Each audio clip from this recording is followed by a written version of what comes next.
Mic test. There we go. You know what'll probably help is if we turn on our microphones for today's live. How about that? What's going on, everybody? How is everybody doing tonight? I'm just gonna go ahead and turn on my audio here. Let's fix the browser window for the future real quick, so we don't have to deal with that later. Here we go. While I'm doing this, let me know how we're sounding, if everything is good to go. Let's see here. We need to change this to Winamp. Okay, so you should be hearing the music now. Let's see, properties, and of course, here we go. Okay, that should all be working. Scroll up in our little marketing over here. Okay, I think we're there. And we already have Jeff. Jeff with the 10 gifted. Thank you, sir, so much. We haven't even started streaming yet, and you're already out here doing the Lord's work. And let me fix the cam real quick. There we go. All right. First of all, Jeff, thank you very much. I appreciate that. I'm sure those 10 good folks that are now members will also appreciate that. Really, really kind of you. Thank you. Before we start, let's see who has been in here. There's been some convos going on. Let me see if I can say hi to everybody. We got Eric Galloway. Jeff's been here from the get-go. Tiger Flyer, what's up? Truggy. Let's see who else. Spencer Knight. Nigel. Papa's here. What's up? Let's see. Amin, what's going on? Yeah, Winamp. Yep. Definitely using the classic Winamp. We got Anthony Grant in here. Kyle. Joseph. The Knob. Kali. Alvaro. Another Eric. We got all kinds of Erics. Night Train FPV, what's going on? Frank Arcos. Samuel Williams, the founding father. That's an amazing name. JP, what's going on, man? Rajaman. Andre made it. Toad. Matthew. Hypermotive Racing. What's up? Ryan. Darian. All right. And we got another gifted. Thank you so much, Tiger. Really appreciate that. Thank you. Very, very kind of you. I'm sure all the people getting these gifts are going to be super, super happy.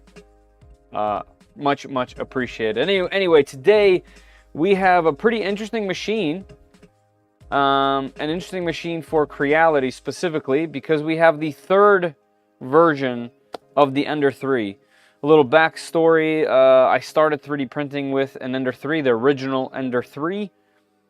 Maybe it should have been called the Ender 1. That was my first entry. I always wanted an ANET A8 back in the day, but it was a little bit hard to get into for somebody just getting into the hobby just by the looks of things, and other machines were just far too expensive.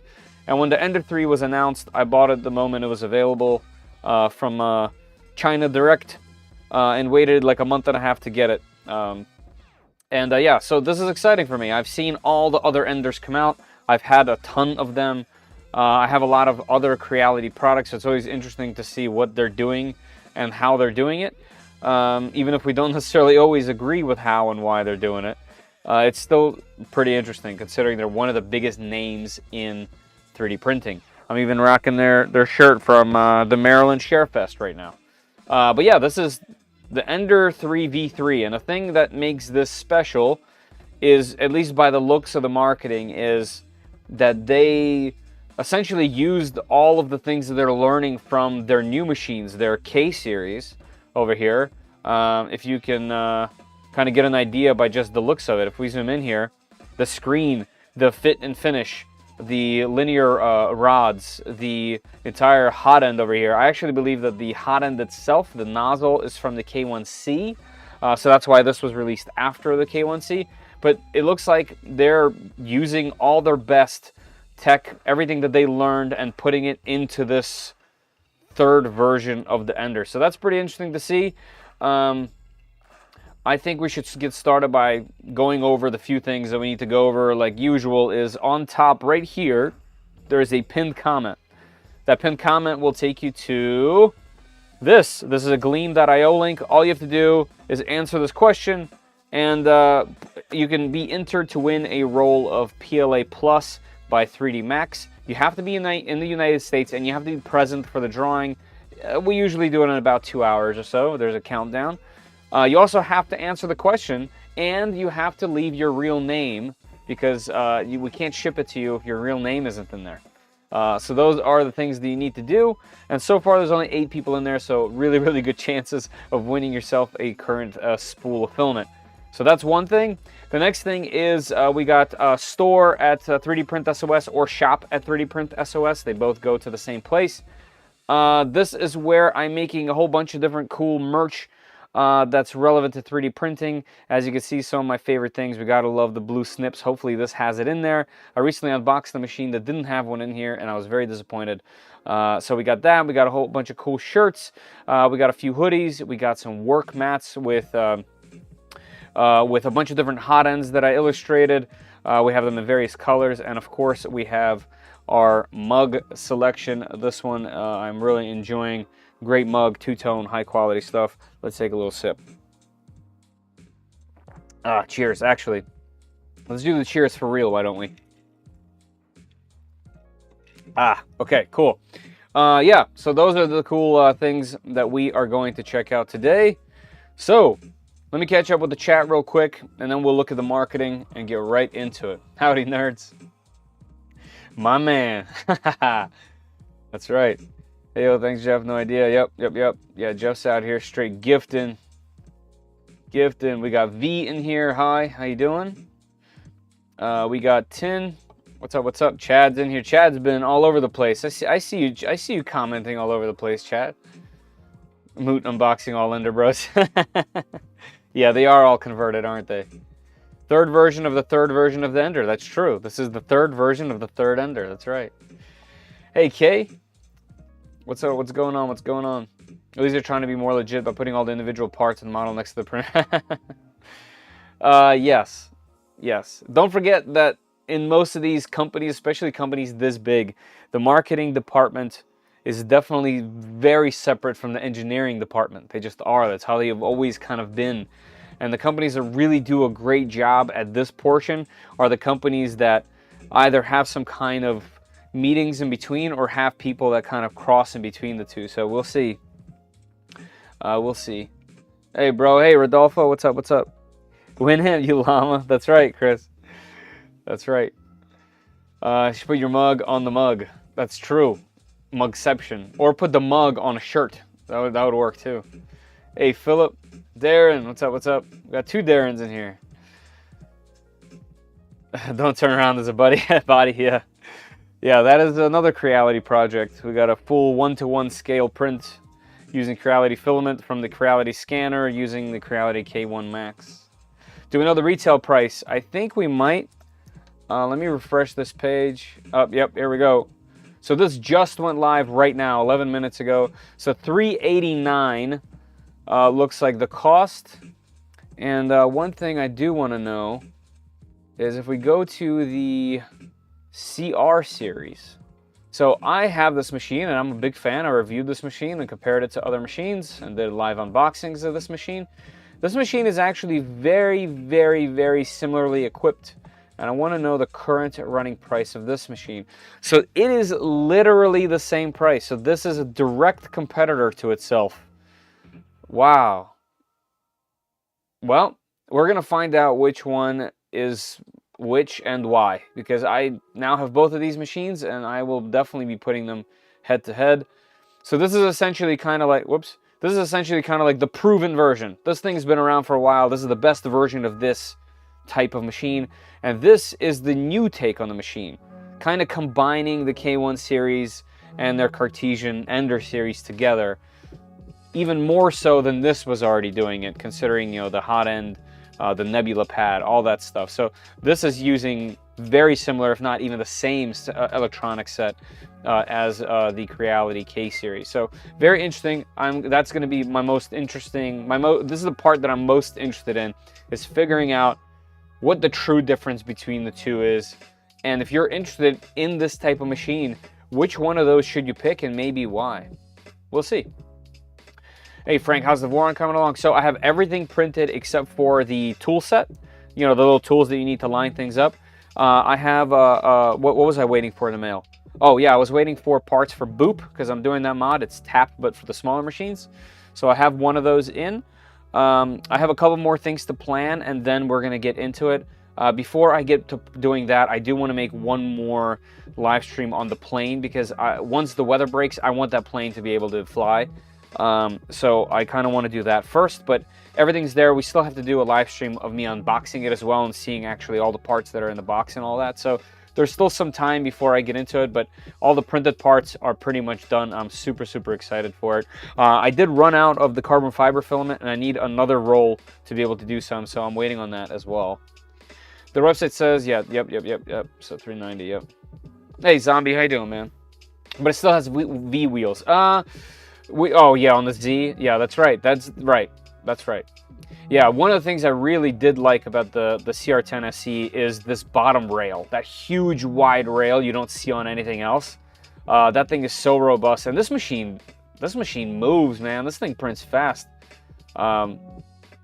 Yeah, you know, I have all the enders at this point, and then also this one. And out of the KE and the SE, I see why they exist, and I love the SE, especially to recommendation of people just getting in at a low cost. But this thing was my favorite out of them, so that's why I'm so interested. Like this was my go-to recommendation for the quality version of this type of machine, and now this exists, and this might be even higher quality, you know, and fun. So we'll see how it works. The new ink print RC card.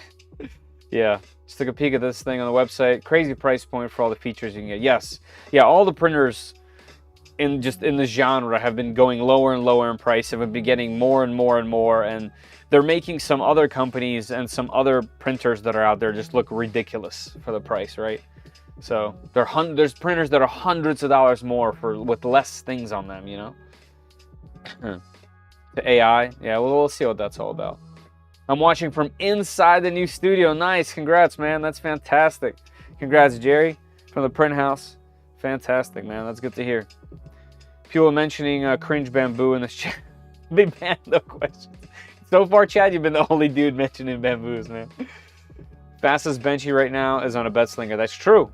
Sub 2 minutes. That's a ridiculous machine. But, you know, you can't quite get the polish between these two, right? Does the V3 have as stiff of a bed as the SE? No. So the rods are just not as stiff in general, so that whole mechanism is slightly less, but the outcome, like the print quality on all three, is so close at the end of the day. You know, like the things that actually come out of it that it produces are so close that all you're paying for it, I think, is kind of time and obviously how long they'll run. I'm assuming that the CR10 SE is going to run longer than the other two just because of the hardware on it. And it is a bit more stout. Like, it just built better. It just is. Less plastic, more metal, you know? Hey, David. How you doing, man? Banned. If you want to call it a benchy. Well, you know what? Moving that fast without skipping is really the goal. So it still is a benchy. You can tell it's a benchy. That's the main thing, right? It's, can this machine pull this off going this fast? And technically speaking, yeah, it might not win any beauty awards. Technically speaking, the answer is yes. So I only think it's just going to get better from here on out, right? Yeah, right. Do you think they're going to make an Ender 3 V3 Pro version of this design? I don't know. I don't know where they're going from this, to be honest. Creality has covered so much of the user base at this point. It's tough to guess, you know? I think they have a machine in every type of category. Even this is a new category, right? So my phone bill will continue to watch, but while I won't. No Wi-Fi. I appreciate you being here, man. Why not say Ender 3 V3 XZ? That would be good, but we all know that Creality, and I think they themselves know, at least some people of them internally, know that they didn't do the best of jobs with names. I don't think that's a surprise, right, Tim? You know? Good luck, man. Can't wait to see you. All right, thank you. I appreciate it. CR10 is a beast. I agree, man. The CR10 SE is a beast. Thanks for the Rooney guide. Yeah, absolutely. You know, I just did the guide. Destinal is Destinal and The name. Gilus are the guys that are really, really doing all the hard work. You know what I mean? So I appreciate the thank you, but I will pass that on to them. You know what I mean? Anyway, calibrate E-steps on the Adventurer 5M. Yes. Yes. You can get to... Can you get to the front end yet? Can we get to fluid yet? I don't remember anymore. No, because we don't have SSH access. No. The answer is no, not yet. I don't think you can do anything to it yet. As soon as we have full access to Clipper, we will, but I don't think it's yet. And I could be wrong. I haven't been following it like day to day. As soon as we have SSH access and we can actually install things that we want, like fluid and mainsail and all that fun stuff, then we'll have full access. For now, I'm not sure. Hey, Reds, how you doing? Just ordered this? Oh, yeah, cool. Nice. Reds, if you don't mind, since you ordered it, what did you like about it? What got you ordering it? Like, what's the thing that was like, all right, this is my 3D printer? That's what I'd like to know. Hey, how you doing? Horrible naming schemes, yeah. But the video is useful. I appreciate that, man. I'm glad it was helpful. And also, I really want to make a Micron Plus tool changer. I'm gathering parts to build the Micron right now. I'm very close to starting Micron Plus. But I would love for that thing to have a tool changer. I could use your help at some point. Maybe I'll send you a DM. Maybe you could point me in the right direction a little bit. You're the guy. You're the guy that would know. But I would love to do that. I think the end goal with my Micron Plus is going to be to have that thing have multiple heads. How difficult is it to fix the belt system? I have no clue. Oh, in this? I don't know. I know nothing about this. So I did, okay, so guys, I did have this machine for a while. I've had this machine for like at least 2 weeks. And they said that to me so that I can open it and do a review for today's launch. And I didn't want to do that. I wanted to do it live. I wanted to open this with you guys on launch day, check it out, and then have it at the same time as you guys would. And also, it would allow us to see other people that did get the chance to do this, see their videos and stuff. I didn't want to just, bundle together with everyone else. So we're going to do a live stream, check it out together, take a little peek, and go from there. So we'll see. Wait until I finish my Micron changer. Okay, you're doing one? You're doing a Micron changer? Okay, good to know. I'll be following along. I don't know if I'm going to make it this year. I'm very likely not. I spent the money that I would have on a new camera for the channel. So I was saving up to go, and I couldn't handle my camera anymore, and I decided to splurge on a cam. So I'm going to have to wait until next year to go, unfortunately. But I'll be there in spirit for sure, because I had a lot of fun at Earth.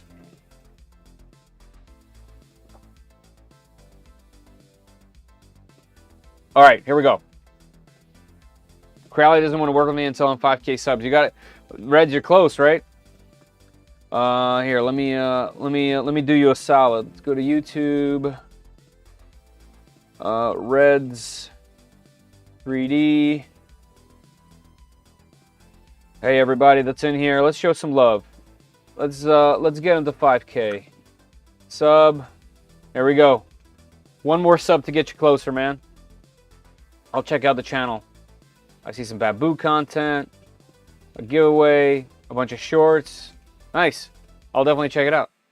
And you guys should too. Show some love. All right, I think I'm all caught up with the channel. No, I'm not. Hey, Zumi's here. That's fair.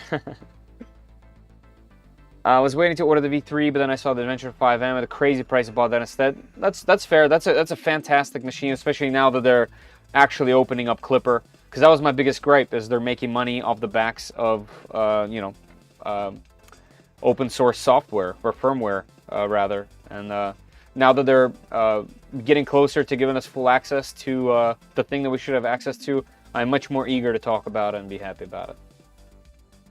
Well, hit me up. I'll catch you around. All right, man. Thank you. Appreciate that. We need Creality AMS. I agree. I've told them this many, many times. What are you using to record right now? I'm using a OBS Bot 4K. It has a gimbal, and it kind of moves you around. It's called a Tiny 4K.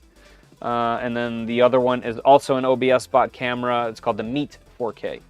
No gimbal, but it does follow around as well if you zoom in a little bit. Speaking of dryers, oh, that's right. We do have the dryer. I totally forgot about that, yeah. All right, everybody. You're the best, man. It's all good, man. You got to show some love to everybody.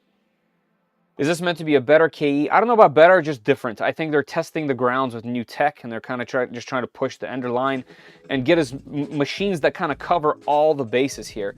I don't think this is meant to be a KE. I think this is way closer to a Voron, what's it called, switch wire, but one you don't have to build. And they see that machine's doing well and getting more and more popular, so that's what this is. All right, so I ended up ordering it. Nice. Cool. That's gonna be cool. Make sure you post in Discord. I'd love to see the progress of it and all that fun stuff. All right, let's get into it. For those just jumping in, there is a pinned comment all the way at the top there. It is for a giveaway of a spool of filament. You have to be in the United States, and you have to be present for the rest. You have to fill it out and put your real name in there so I can actually call you out and ship this thing to a winner. So get on that, and then yeah, let's get started on this. All right, so first, let's check the marketing and let's see what's going on. Fast and stable in a new form. So we got Core XZ, 600 millimeters per second. Top-notch performance. Look at the illustration here. Doesn't that look good? So I'm seeing some similarities with their K series here, but yet different. But the same as well. So we'll see what that's all about. Clog-free extruder kit. Wow, bold. I did notice this earlier. So this is the same nozzle as the K1C. So this is literally their best stuff. This is their latest and greatest. This is their fan that they say is balanced for better quality during prints. Interesting spool holder as well. That's kind of unique. Game-changing tech, born for speed. Yeah, I mean, it looks smooth, looks good. 13-minute benchy. Hopefully that's on there. Hyper PLA. Rugged box and fan. Are these the things that are on here? That would be kind of cool if they included these things on there, but we'll find out. Swift XZ move. So yes, that does go up and down fast. I don't know what the purpose of that would be. We will find out, I guess, right? Like in these Cartesian machines, the biggest thing is the bed moves. The heaviest part is this bed moving and flinging. You know, the head obviously would be better, lighter, and the left and right motion on the X is great, but the Z has almost never been a problem. Maybe combining these two makes the Z so much smoother, and belted Z just in general. Maybe that's the goal, to just get away from lead screws. We'll see. Yeah, I mean, this system just looks fun. Less wobbling. It just looks fun. I'm excited. Reliable extrusion with quick swap nozzle. Don't forget, their quick swap nozzle just means you can unscrew it, and the nozzle comes with the heat break. So it's not actually quick swap in the sense where you can pull it out and put one in. It's quick swap where you take out the nozzle and it comes with the heat break. So you don't have to unscrew multiple things. That's what they call that. Clog-free extrusion. Yeah, I'm excited to see what that's all about. I don't know if we're going to open that sucker up like that, but 60-watt heater. Okay, cool. So super fast. Unicorn nozzle. That's the new thing. Aesthetics integrated with stability. It does look great. It really does. You can't say this design doesn't look good. This thing looks phenomenal. Probably one of the best looking Creality things that exists. You know? Oh, let me try to catch up. I missed a bunch of chats here. At least they took their time with this one. Yeah, it wasn't rushed. They could have rushed it a long time ago, and they took their time. The scratch my switch wire itch? Yeah, okay. Same, I hope I'm not disappointed. Heard him make cleaner stepping layers. Yeah, we'll find out. Totally relate to what you're saying.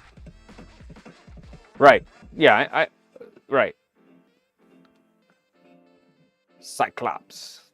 211.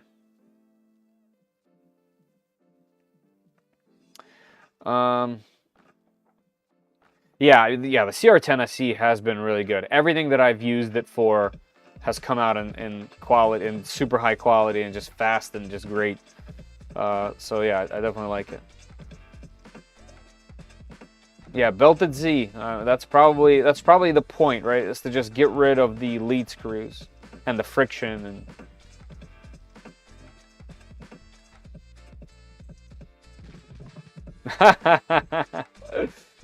Ban. Yes, I mean, FlashForge has a completely different system. That is actual quick swap. Like, that's really quick swap. I don't know why Creality chose that name, because it's just not true. It's not, I mean, I can't say it's not true. It is quicker to swap than a nozzle and the heat break, but it's not actually quick swap in the sense where you're swapping it out very quickly, like the A1, for example, or the FlashForge machine. Is this the newest? Yes. Thumbtack, yes it is. This is the brand new one. Just came out today. 28 minutes ago it just came out. Yeah, Revo also has a quick, yes. That one's also quick because you can use your fingers. All right, let's keep going. Are there more photos of the system at all, or did we get to see the back? No, they were hiding the back for a while there. And it looks like they're still doing it. Yeah, I mean, this looks gorgeous. Like, this looks so good. It's just so clean looking. All right, what else we got in the marketing here? Easy to put together. Yeah, that's fantastic. Look at that. Look how easy that looks. Looks like it's quite literally going to be the front end of the K series, which is nice. Auto Z leveling, fantastic. I mean, it's Auto Z offset. That's fantastic. Input shaper, I'm excited to see if they have a sensor in the bed. Because all the other machines do not. They only have a sensor in the tool head. Creality OS. Another thing that I'm going to find out right away is if we have root access. All right, and that's it. So the other thing is the Creality filament dryer, and I'll probably unbox that once we get something printing. All right, from there, I guess we start to unbox the thing, right? This is the earliest that I've ever been late. Nice. Chasing this problem with the Creality spray extruder for months. Haven't been able to make any money off my Neo. Argument is it's garbage because it's not the V3 KE or C. Well, that's a bad argument. You can tune that machine like crazy. The Sprite extruder is extremely cheap. As in, like, you can probably grab one really, really cheaply and swap it out if it is the problem with an extruder. What's the exact problem you're having, Red? Yeah, the screen does look slick, dum-dum. All right, let's get into it. Why don't we? All right, I'm going to set this thing aside. Also gorgeous. Reminds me of an astronaut helmet. Definitely a fantastic looking device. I do also love this little X-ray idea. It seems like a lot of companies try to hide what's in theirs, and they just show it right off. And I think there's a fan system, which I hope there is, and it kind of looks like there would be.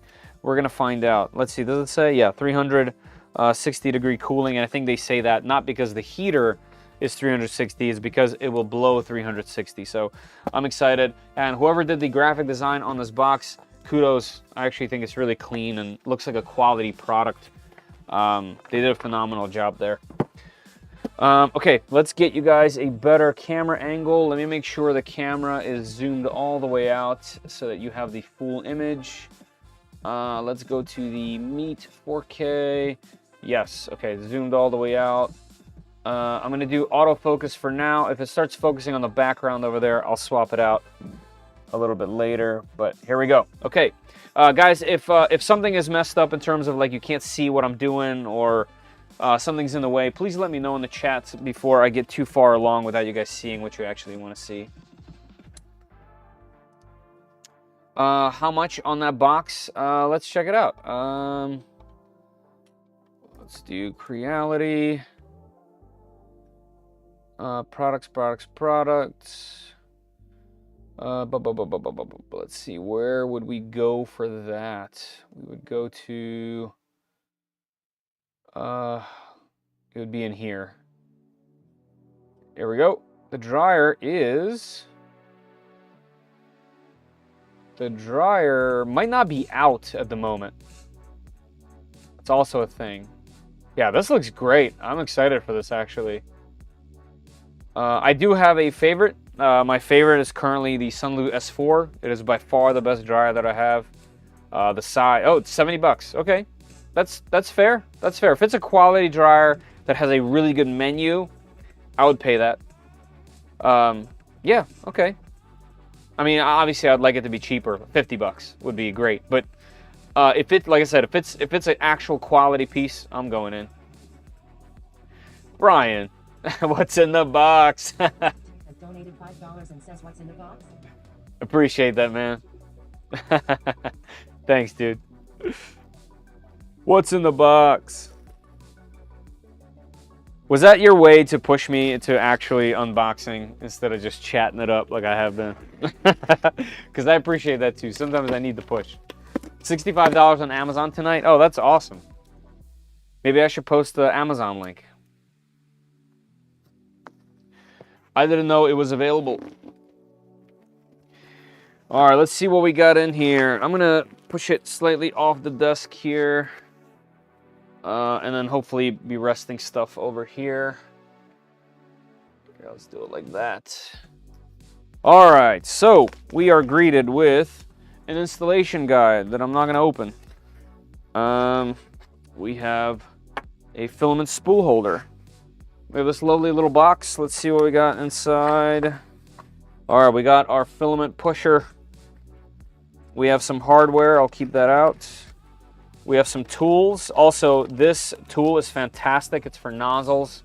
I'm going to take it out and actually put it on my little bench over here because I've needed it a couple times and I've never taken them out, but I will now. So we'll put that over here on my little shelf and I'll find a good home for it soon. All right, I'm not going to complain any further because we have our snips and I won't complain because of this. You can grab yourself a $16 snip shirt in either a navy or a ash white.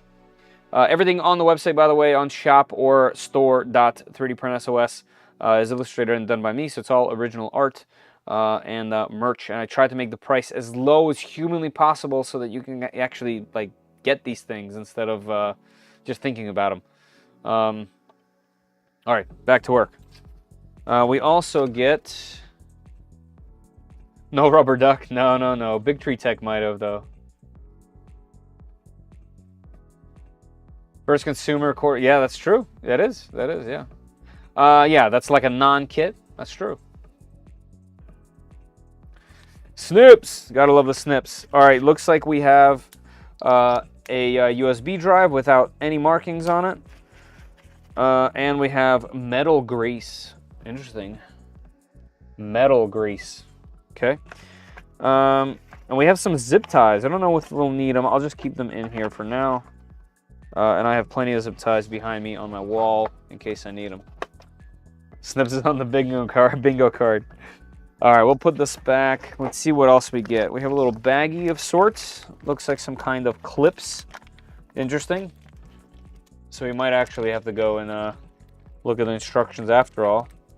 Unless this will be super clear where this goes. All right, this obviously holds a PTFE tube. I don't know what that's for. We'll keep that out. We have a tiny little bit of white filament. Creality, go back to the little spools, guys. We all love the little spools. They're much more useful than the sample filament. And it makes everyone who just got a 3D printer that much happier.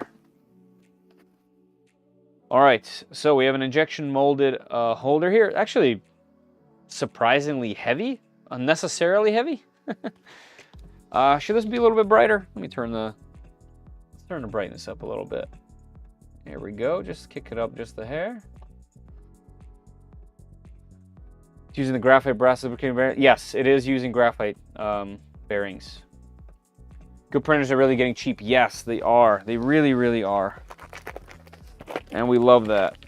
All right, we got a little package with the screen. Beautiful screen, it really is. Same exact screen as the K series. There's no differences. It's exactly the same. Surprised there's no screen protector on mine. Keep in mind, guys, I had this thing for weeks, boxed up. I just chose not to do a review and chose to unbox it with you all. So it is an early version, an earlier version than what you guys would be getting if you purchase it. Power cable, we're gonna need that. This funky thing, very interested to see what this is. This is actually 3D printed.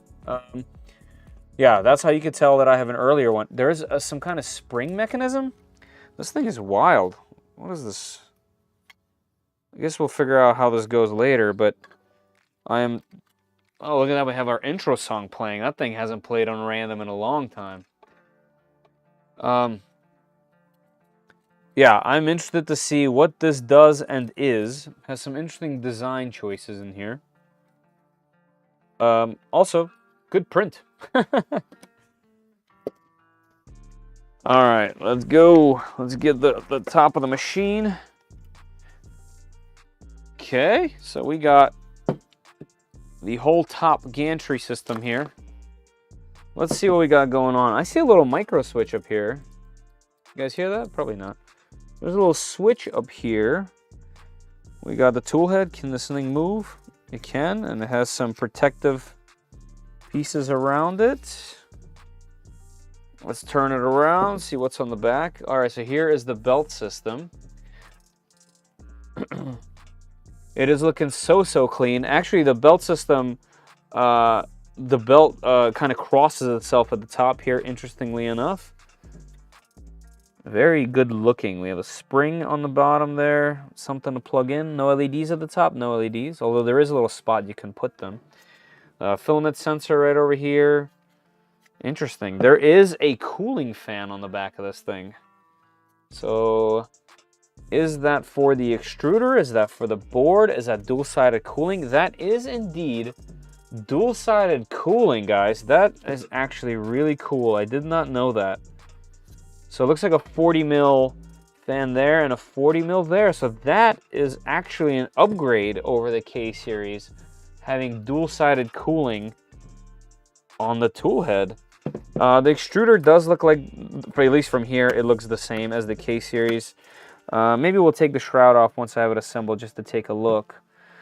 Very cool. This is cool. If anything at all, it's cool. It looks like they are using two different size rods. Let me give you an exact number. 0. By the way, I'm obviously like unboxing and looking, so I'm not looking at the chat. So we have a 9.9. That just might be the accuracy of this. And an 8. So it's a 10 and an 8 mil rod there. 0 off. Pretty cool. All right, that's neat. And then there's also this really nice. Oh, that's what this is for, I bet. Yeah, look at that. That's a really cool umbilical integrated umbilical holder, I guess. Neat. What a neat system. So yeah, it stays in place. It doesn't seem to fall or even want to. Like this thing ain't going nowhere when it stops without power. So if that was a concern, well, I don't think it should be. Let's put this to the side. Hopefully it stands. Nah, I'm not gonna risk it. Let's set it down. I'm gonna go next on the track. This thing's blowing up in my ear hole. Let me catch up with you guys, because I saw the chat moving quite a bit. Hey, Hot Rod, how you doing? I'm interested to see the part cooling, a little quieter than the K series. Yeah, it's going to be a little quieter because there's no auxiliary fan. However, there's two 40 mil blowers in there, 420s, I think. Very impressive. I agree. I do agree. For the price point, it does look good. Put a lot of effort into this. Yeah. No, it's not stepper cooling. It looks like it's dual-sided cooling. Hey, Athens? 3D Athens? Hey, man. Or ma'am. I have two switch wires. Yes, of course you have two switch wires. Jeff, you're the man. Well, motherboard, I guarantee you, I will 100%. I will guarantee that this has the exact same motherboard as the K series. Linear rods, yes sir, yes sir. I'm here to lose the contest for the free filament again. Is there room for an auxiliary fans? I don't know if you'd need them with this much cooling on this machine. Hey, Armored, how you doing? So the air blows up through the extrusions? No.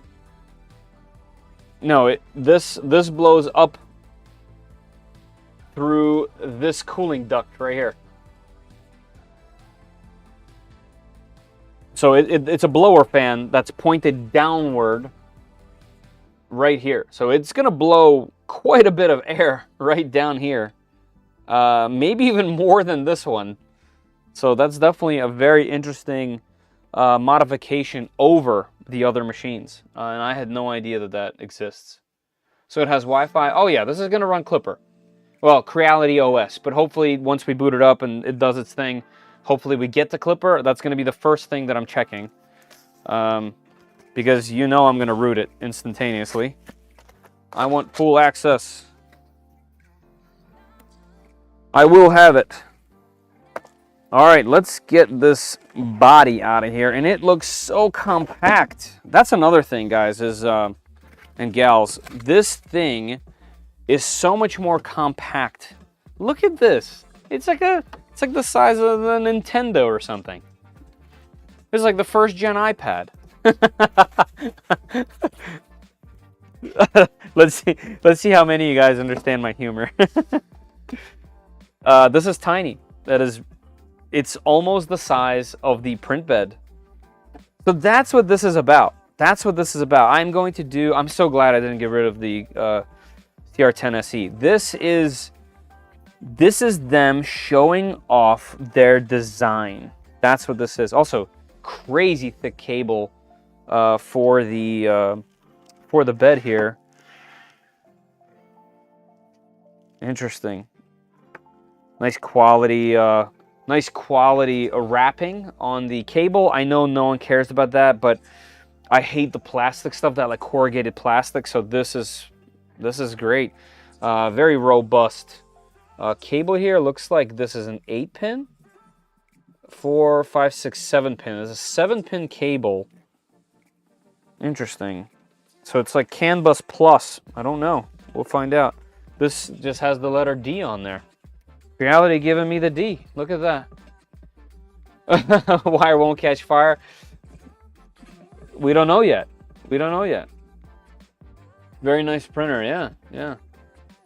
Wait, is this going to need to be rooted? It's either going to need to be rooted or it will be rooted. Either way, it's getting rooted. I'm going to root this. We will root it. We will root it. 100%. Is the front fan just for the extruder then? No, it's a second duct, Brian. This thing is wild, man. Yeah, look, I'll show you again because I'm very impressed by this. This is the standard, just like the K series. It just goes to the front and it kind of encapsulates the whole front of the nozzle, which is how it does on the K series. And then back here, we have a blower just straight up going on the opposite direction. So that's going to be throwing some serious air around. I'm pretty excited about that. This is cool. It's cool. I get it. I think I get it. Let's see how this works. I mean, they have these nice channels. Everything is metal. This thing is metal. The whole bottom is metal. Okay. All right. I'm starting to get it a little bit. Also, I said I wasn't going to look at the manual, but I will. I'll look at the manual. Got some stickers in there as well. Let's open it up. Let's see what we got going on. All right, there's something to scan. Here's all the parts. It looks like this goes on the bottom here, on the side rather. Let's get my Hodo ready. So the spool holder looks like it attaches just by clamping down. Okay, maybe we should put the top gantry on first though. It just sits in there so nicely. Oh, they do want you to put this on first for whatever reason. Interesting. Maybe it's harder later or something. It says on this side we have to choose our power supply type. Is that behind it? Oh, it is. Okay. And good thing I looked because it's on 230. I need a flathead.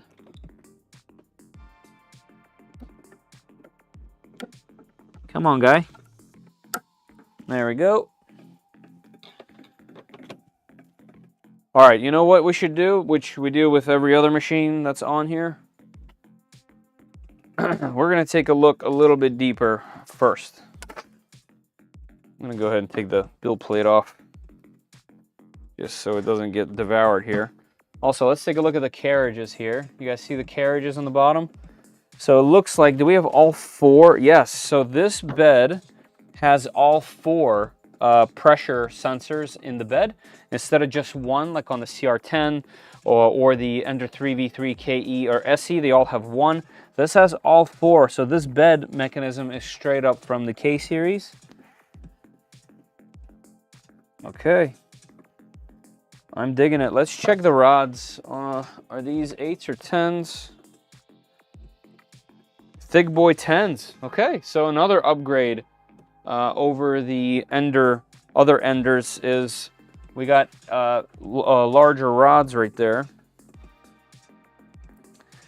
This is for the screen. Yeah, we'll keep that on for a second. All right. Is anything going to be in the way by me setting it down? No. All right, we got an exposed Y motor over here. That'll help it stay a little bit cooler.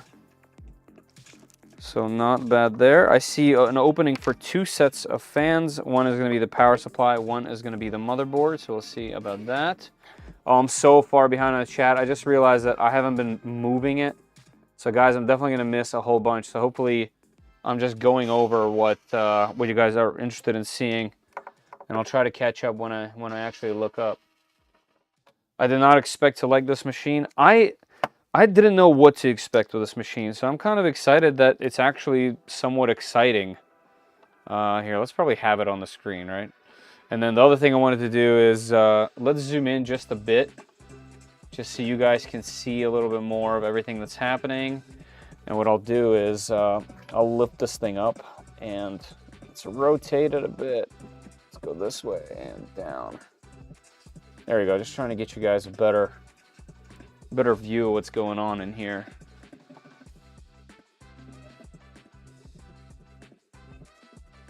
All right, let's see.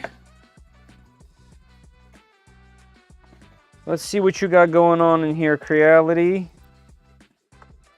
This is the type of stuff we love.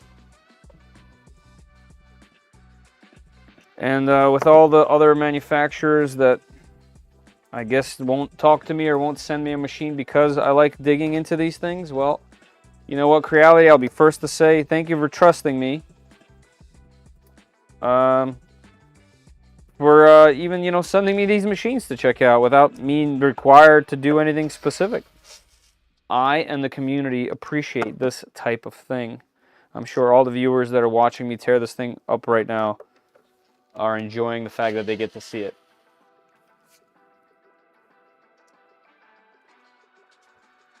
Better than my Macs in some ways. Better have ferrules? Yeah, I bet they do. Frank, this is called the Hodo. It's not necessarily cheap, but man, this thing is an absolute beast. It has 3 power torque values, and I have to have it on 1, especially when dealing with plastic, because it will strip freaking anything. This thing's a monster. USB-C charging on the bottom. I love it. It's called the Hodo. There's a bunch of different versions. This one's called the 3.6 volt. Cordless. It comes in a cylindrical box instead of a flat box. The flat box are cheaper and have a weaker battery inside. This one is much, much stronger. I've assembled 5 machines and a Voron Trident on this before the battery died. I have links for 5% off in the what's it called, description down there if you're interested in checking some of that stuff out on their site. How will this printer compare to the KE? I'm starting to think that this is going to make the KE look like a toy, Spencer.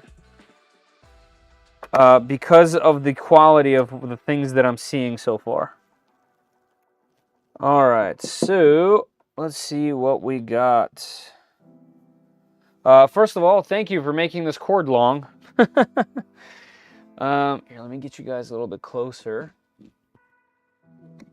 I know you guys aren't going to necessarily see every single little detail about what's in here, but I'll try to go over it. So we got a power supply. It's a 350 power supply. I see ferrules on every single thing. Yep, there's ferrules connecting everywhere. Ferrules here. Ferrules obviously on the power supply. There's an interesting, oh, okay, this is a tensioner situation going on here. Okay, very simple tensioner. There's just a little screw on the front that doesn't even mention that it's a tensioner. Yeah, this is definitely a Creality board. I actually sent my board to Destinal, so I can't check if this is exactly to the T, but I have a feeling it's exactly to the T. There's nothing on here that would tell me that this is something else. It has the same exact shapes that I'm very, very used to at this point from all my other machines. So yeah, I think this is the same exact board as the K-Series. I think most of the hardware is from there. Yeah, this is great. There's nothing to complain about in here. Nice and tidy. There's little sister boards breaking everything apart. Everything is zip tied. Everything has a nice connector on it. All the plugs are glued down. Yeah, this is solid.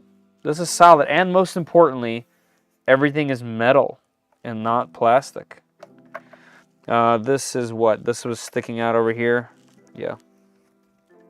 Cool. Well, that was probably one of the easiest ones that we took apart, right? Choppy. We're losing. My end, it looks pretty good. I have 0% dropped frames on my end. Guys, if it is falling apart or whatever it's doing, the stream, just do a refresh. It happens sometimes. I bet it gets hot. It does, yeah, it does. Oh, you mean in the box? I thought you meant like in my basement with all the machines.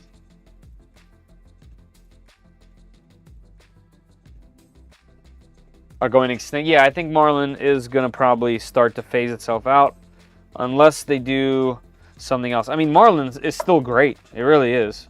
Especially if you never plan on messing with firmware yourself. I've just done it so many times. I've messed with it and compiled it, and so many times. The main reason why I like Creality, the main reason why I like Klipper so much is just that the firmware is right there. I could just hit refresh and go. That's one of the main things. You know, Marlin is still king because the fact that it doesn't need an additional device. Klipper needs a second device. It needs a Raspberry Pi type of MCU, whereas Marlin runs everything on one, and that's amazing. Like, you got to give credit where credit's due. And the fact that it still has all the modern, input shaping, linear advance nowadays, that's all amazing. It's just the downside of that is the compiling. I guarantee you, at some point, someone will get around that and make that portion easier. And I bet you, as soon as they do that, it'll be much cooler. All right, I got to undo this side because it seems like there's something poking just a little bit on this side. Let's see if I can just wiggle it around. What we got? Nothing visible. So just I just needed to push it a little bit. Okay. Thank you, Creality, for not putting the feet as a part of the process to putting this back on here. It makes this a lot easier.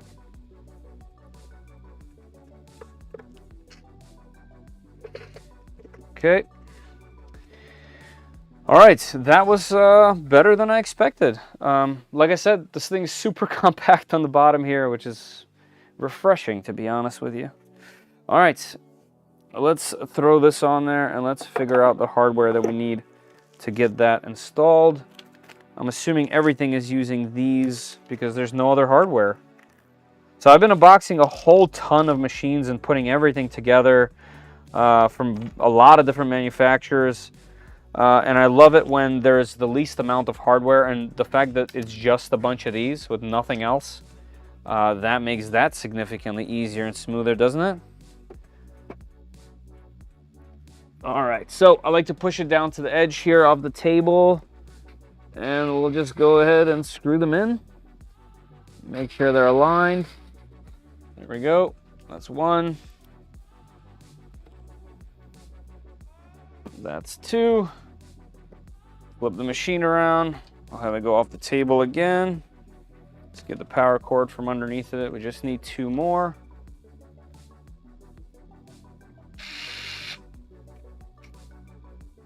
Let's see what we got. Notice, please ensure the correct position for the power supply switch, okay? It tells you right on the edge of the machine here that if you put this on before the power supply that it's underneath of there. So that's cool. All right, let's get the screen on the front. And then I will catch up with chat as soon as I finish up putting everything on here. Let's see here. We got any special way? Okay, yeah, I gotta pinch this. Pinch, pinch. You know, I've put together a few machines where this ribbon cable for their screens is so frustrating. And this one seems to be pretty simple. Do I have to put it up upside down? What's going on here? Oh, I have the screen upside down, I bet.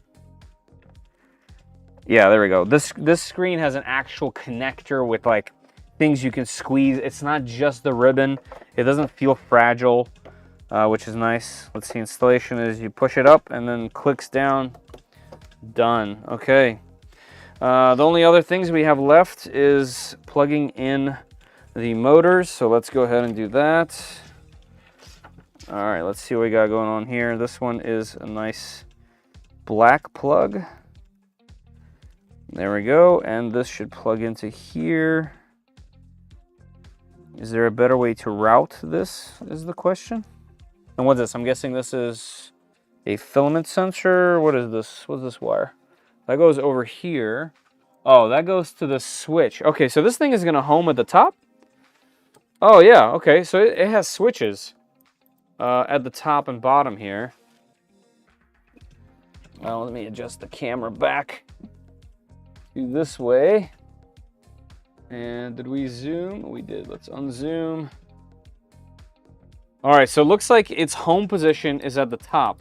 And that's not really a problem because in the past with older machines, it would take forever for the lead screws to go up. Whereas this being Core XZ, that's going to be able to home up there very quickly. Yeah. Oh, is there a little nice better way to tuck this thing in somewhere? Yeah, right here. Okay, that gets tucked in. What we got going on here? Okay, so this is the umbilical cable. So let's go ahead and make sure that's plugged in proper. Okay, that was easy. And this has a little larger part right here that kind of lays down right into that little spot, and this gets covered by, I really like this little cover. That's fantastic. Okay, slick, slick, slick, slick. That's looking really good. Let me show you guys a little bit closer. So this little umbilical cable has a nice little cover on there. And as you can see, there's extra plastic right there so that it doesn't just wear through the cable. So that's nice. And this guy, where does this guy go? This is going to be the D. This is Creality's D. That's going right there to the filament sensor. And looks like we also have a specific little cable holder scenario. Let's see if there's a specific spot to put it in. There is. So it's this cable that we're putting in there. Okay, and that's why the other one wasn't fitting. It's because we're supposed to do it like that. And just to confirm, yep, that reaches everywhere. That's cool. Okay, so that means the PTFE tube goes into the machine. Okay, and that's what this is for. That's what these clips are for. They slide on here. Let's just do all three. Oops. And they kind of lead you over there to the filament. Another thing that's interesting is you guys don't see any of the Creality machines on my, what are they called? On my, not bench, on my Calyx shelves over there. simply because they don't really fit. They don't fit in there anymore because machines have gotten much taller. But this machine doesn't have a filament sensor on the top, so that's kind of interesting. All right, that's nice. That's nice. It goes right into the sensor here, then it goes down there, so the filament gets fed from the bottom going upward. Let's see. That popped off. I wonder if there's a, if I just didn't click it down enough, or maybe there's a zip tie scenario. Either way, the fit and finish on this is much, much higher than their other machines, that's for sure. One thing I want to peek real quick while this thing isn't connected to power. Will this fit in there? It will, maybe. Let's see if I can get it in there. Will this fit? The feet will not make it fit. All right, so my Calyx shelves with the 115, I think, millimeter risers still won't quite fit this machine, even though this has a side spool, which means all of those need to go higher and higher. Okay. All right, let me catch up with chat now that that's all assembled. Guys, if you're just joining, there's a pinned comment at the top of the chat that'll take you to a filament giveaway. So go ahead and join into that. Oh, right, the spool scenario. What's the spool thing going on? So that's what I want to know, is what's the spool thing? And then I'll catch up with chat. Like, what's going on here? When do we put that on? And what is that for? And why is there a spring in there? All right. I don't know. This is like a whole new world here. So this faces the back, okay. And this clamps on here. And what does this do? Is it just meant to keep the tension on the spool? Okay. I wonder why that exists.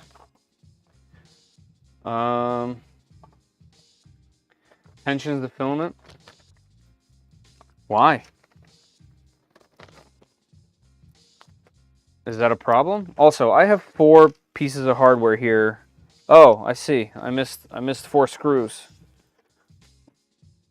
All right, so it looks like this also gets attached on the front. Oh yeah, okay. Looks important. That actually moved it a bit. So 4 points of engagement instead of just 2. Okay. And this one you have to remove the notice, so that before you attach it, you know that there is a button under there, or a switch rather, for the power supply.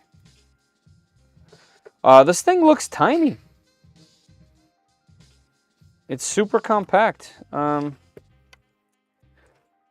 know not a lot of people are going to have the CR10 SE next to this thing. And since I have one handy, let me put it up here real quick so you guys can see that. Like, that might be an interesting thing. So here is the size of this. I'm going to be able to fit them on here, though.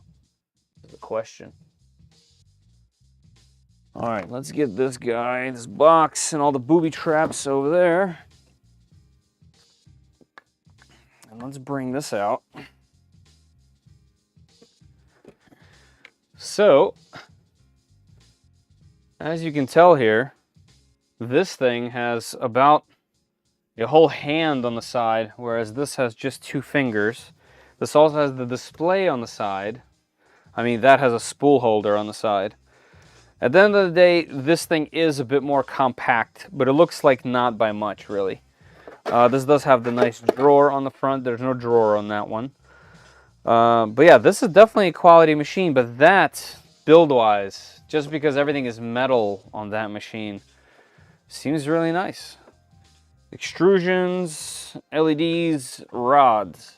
Well, that one is belt and metal, and kind of just showing off a new and more exciting design language. Interesting. Interesting choices. That's why I do this. This is to see those.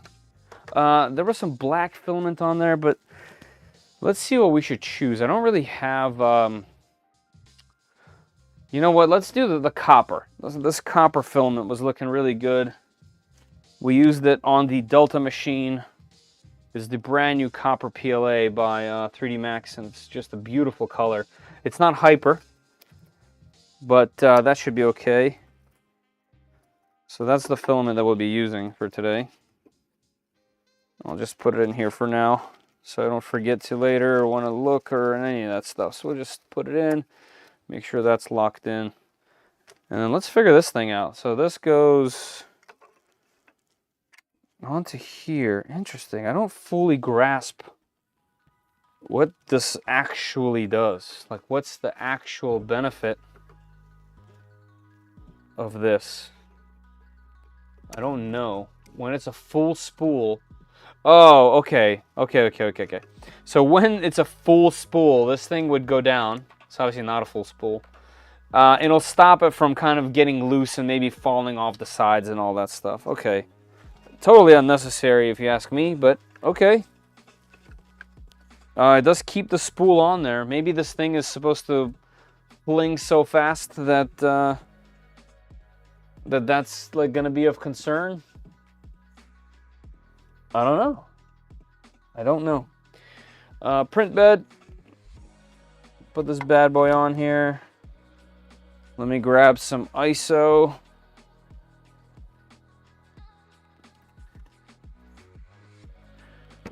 I'll just spray it on the rag, it'll be easier.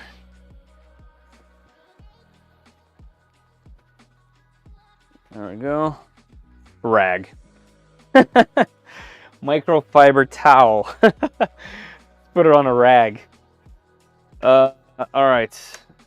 I don't know if we'll need this USB, but what we do need is power. So let me do the power next. And I'll check the chat because it's been a while since I even looked over there.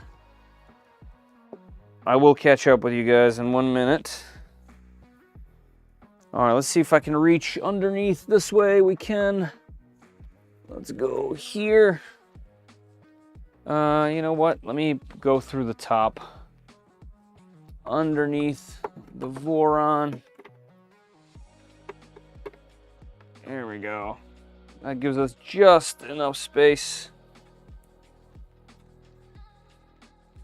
There we go. And then this guy we can unbox when we start printing. Let's get it a little bit more out of the way for now.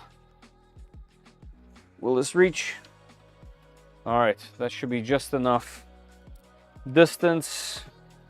All right, now that that's a thing, let me see if I can go back up some a little bit and see what's up with the chat and catch up with you guys while I take a little breather and get myself a little beverage.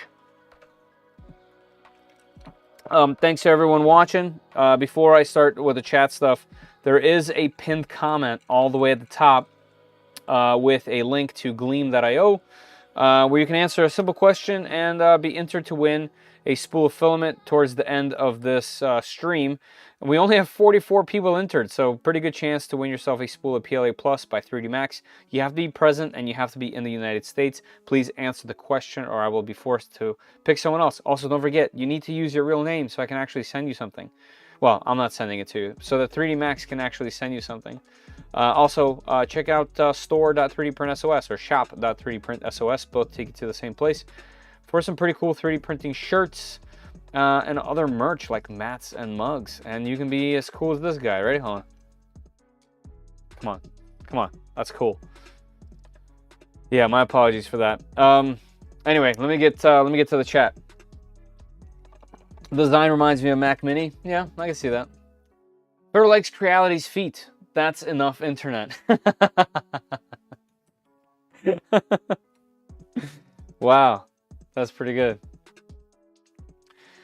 What if I opened it, it was filled with beans? You guys see that? That was, where was that? That was a prank someone did where they opened their computer and it was filled with beans. He called like a dude called an IT guy to come to his house. It's so short on the K1 Max. Oh, I must have missed what's going on. Noise. Side gantry screws. Oh, you were trying to help me. Yep. I'm impressed by how the bottom looks. Same. That's also a good statement just in general.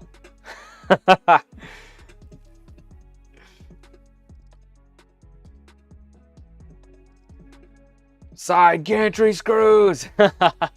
Thank you. I wasn't paying attention, but we got there then. Kind of reminds me of the Prusa MK3 umbilical setup. Yeah, a little bit. Yeah. Where the Y linear rods fit into the black part, it looks cheap. Yeah, like could have been metal, right? Like could have been a part of the chassis. Yeah, I agree. It's injection molded though, so at least that's nice.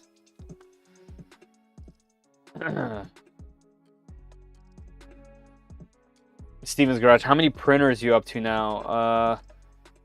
This is 65. 65. I've had 65 machines on the channel. It tensions the filament. It's a spool break. Keeps it from unraveling. Oh, it wins the contest for the most over-engineered spool holder. It might. Fast printing probably makes the spool spin. Yeah, the fast like retractions and whatnot. Oh, I think I got it. I think I know why, guys. Because when this thing homes, it's going to take the filament sensor with it. Yeah. That's what it's for. Okay, I got it now. Is it this? Yeah, okay. So when this thing homes, it's going to very quickly go over here. And this is going to create slack in the filament here. Because it pulls... Oh, I got the power cable. Oh, man, I just pulled the crap out of the power cable. It's going to pull this up like that. And then it's going to come down very quickly. And check that out. That's what it prevents. It's going to prevent this from getting all over the place and getting wacky. Okay, so that's interesting. That's an interesting thing that's going to happen. It might get caught in the bed. It might get caught all over the place when it goes. I mean, look at where it's at now. Like, that's funky. So we'll see how that works in practice. But yeah, this thing homes at the very top. Where is it homing? Also, is this in the way? No, there's still slack. So all the way up like that, and over here is home. Yeah. Okay, now I understand it way more. Okay, cool. But how does it work when the spool of filament isn't all the way full, like mine is? I guess we're going to find that out. I'm sure they tested it with not just full filament.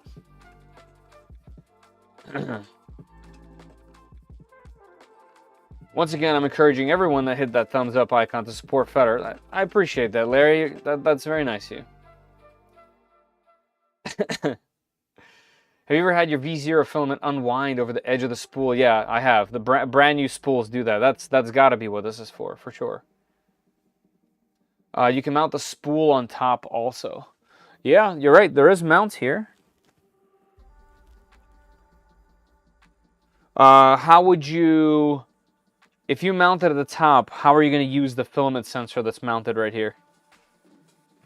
It would have to come up... It would have to go down, and that you're not putting it up top here. There is holes. There is holes. There's also holes back here, which I'm guessing would be perfect for an LED scenario or like a camera scenario.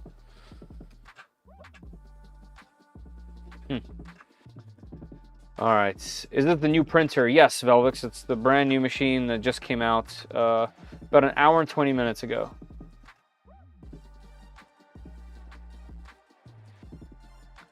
Under $700 is quite a lot. I would go P1P maybe. Is this your first machine, second machine, third machine? What are you trying to print? Is there anything specific?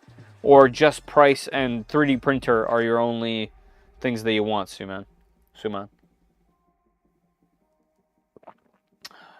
You need bigger glass? A bigger glass? Yeah, tall boy, huh? Oh, I'm juggling. Oh, I'm juggling between a whole bunch of different types of beverages here. I literally bought 3 KE a few days ago. You know, nothing wrong with the KE. KE is still a pretty cool machine, but this is definitely on a different level than the KE, at least in build quality. This is beans. The bits. That's pretty good. Hey Wilmar, how you doing, man? How big is the bed? I think it's just the regular 220 by 220. Yep, it says it right there, 220 by 220. Hey G-Rob, how you doing, man? Did you peep the FPV bag back there? I do have some FPV content going to the RC channel, and I'll try to do a review of a quad that I built up, the Hollow Donata, soon, for those interested in that kind of stuff. That'll be over on the other channel.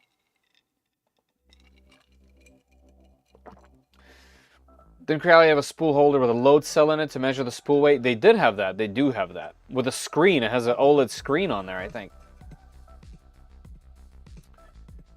Does the V3 do automatic flow calibration? I'm not sure about flow. I don't think so. I don't think it has any kind of system for that.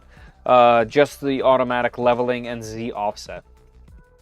I think that dual fan, will that dual fan shroud fit the K1? I'm going to say no. No, the shrouds are very different.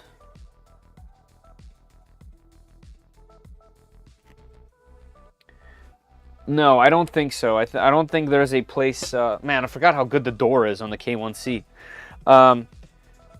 They are different. They look similar, but they're actually quite different. Oh, I see. The entire back top section is different on this machine. No. To answer your question, no. Can you flip the runout sensor?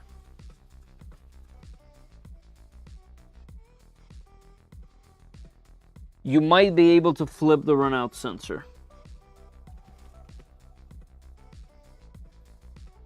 I wonder, can this be for the runout sensor? No, that's for the spool. I don't know. I'm going to say no. I'm addicted to 3D printing thanks to you. I am too, man. The video feed frozen? Nope, I have 0% drop frames, so still good. If that type of thing happens, refresh the stream. I've heard this happen before. Wish they would just put the runout sensor in the tool head. Yes, I totally agree, CDS. Totally agree. There's actually a remix on printables for the extruder chassis, the actual extruder itself for the rear half to house the filament sensor, which is a cool mod.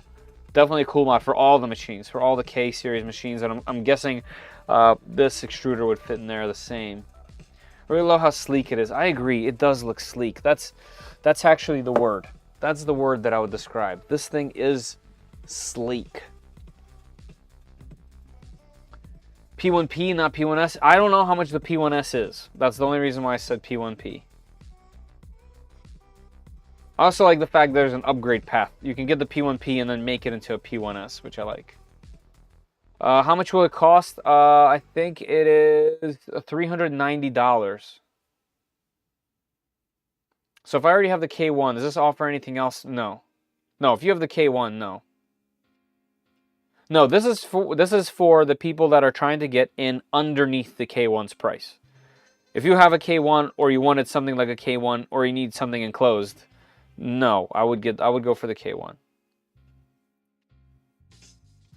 I'm late. It's all good. You're still here. I haven't imprinted anything yet. I just built a Crux 3. Nice. I love my Crux. Walk Snail 1S on it. Nice. Out of 20 plus quads ranging from 1 to success, it's by far my favorite. My Crux. So my Crux was one of my first non-whoops that I had. I have the old school analog Crux 3-inch 1S version, and it still flies fantastic. It's super quiet. It doesn't have that flingability that I like in a quad. I really like because it's a toothpick, so it kind of has way more bite under its wings. For that type of flying on still a small analog quad, I really like the Odinata, the really small 2-inch, 2-inch quad. But I just built a hollow Donata, which is a 2.5-inch O3 air unit, naked O3 air unit build, and that thing is amazing. It also doesn't quite flick the same, kind of like a 5-inch freestyle quad would, or the old school Odonata does. But it's very close, and the fact that it's so HD and takes amazing qualities, video is nice. I still miss analog goggles though. Something about the V2 goggles just doesn't fit my head. I can't see anything except for the very center, and it's frustrating. Snail mail, yeah, for $389. Texture PI, yes. Is it double-sided? No, single-sided PI in the box. All right. Without further ado, are you going to start it? Yes, we are. That's what I was saying, Sam. I'm about to say, without further ado, I'm just going to scroll to the bottom and let's go. Would you rate the Aquila higher than the Ender 3 V3 SE? No, not a chance. The V3 SE being fully automated is significantly better in many, many ways. The only reason why anyone would want to pick the Aquila over the SE would be is if your only plan is to just tinker and turn it into something else later. The Aquila has way more standardized parts, whereas the V3 SE has the plastic chassis, tub, and rails. So if you want extrusions, if you want a printer with extrusions and kind of old school, you know, no thrills Aquila. But yeah, I would pick the SE any day over the Aquila. I would take one SE over 5 Aquilas. Hey Swamper, I have a SOVOL SVO06 and an SVO6 Plus. What do you think of adding the SVO7 Plus to the group? I don't know much about the SVO7. I know that it prints really fast and it has clipper, which is cool. I had the SVO6, which was a great machine. I added clipper to it. It was pretty reliable. But you know, the people that do have the SVO7 rate it pretty highly. Like I know a couple of people that I trust that really like the SVO7. So yeah, I would think it's not a bad upgrade. It has a bunch of neat things on it. Yes, it has 4 load cells, Brian, instead of just 1. I think it's neat. I haven't done it, but I think it's neat that they did that. All right, let's get this thing powered on and see what's up.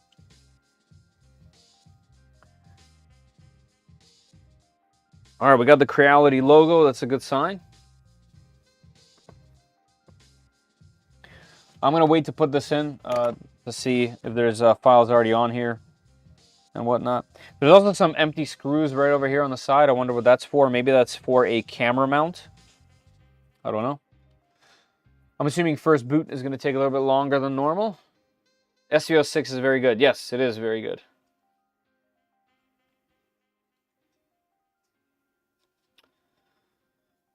Man, I used to love drawing in this style that you have your logo here. I'm not gonna even try to say your name, dude. I wouldn't be able to do it. Proletarios. This like propaganda style. I used to draw that all the time in right around college and after college. I used to make like posters in that style. Cool stuff. Can you show automatic belt tensioning on the X and Z? Automatic belt tensioning, huh? Oh yeah, look at that. Oh, neat. Okay. Let's see if I can do that without unplugging it. I can show that.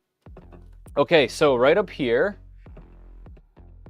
we have this mechanism which has a spring in it on this side.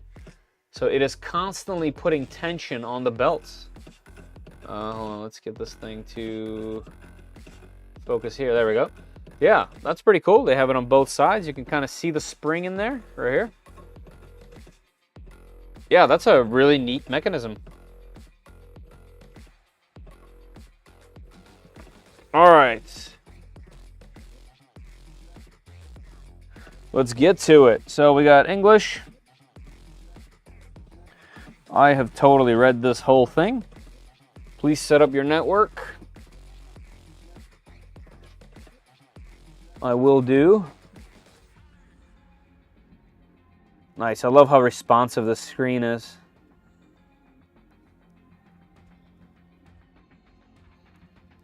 Okay. Let's go next. Let's get the browser ready. So it's going to be 192.168. And let's see what our number is. 33. Not found. Maybe I have to hit next. Or this thing wants me to do a pound. 404 not found. That's different. Oops. 192.168. Is it 33? Let me double check. Add the time in. Maybe it needs to go all the way. Let's see. Next. Start detecting.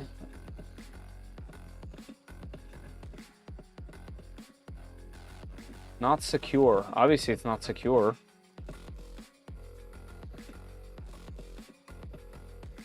Does it need like 80 or 4408? Oops.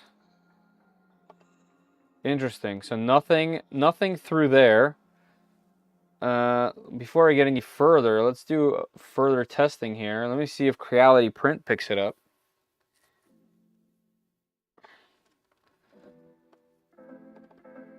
Let me move that to the center. Okay, let's see. Add. Ender. Add. Okay. And then device. Scanning.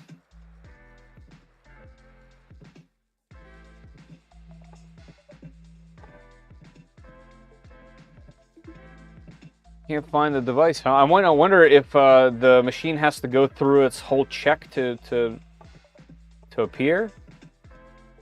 192.168.133.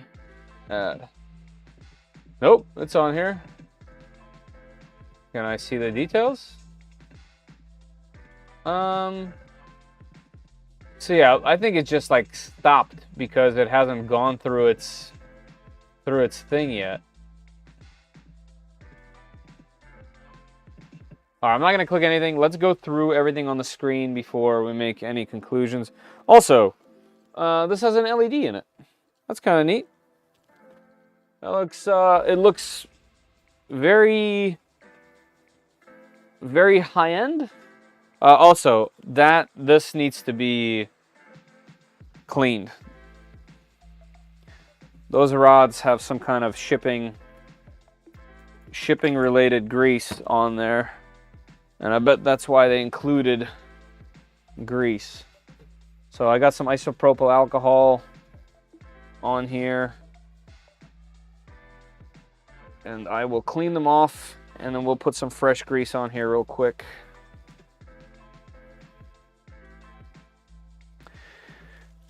I like how I have to step over my carcass. All right, let's get our tube grease over here. Oh, this one's sealed.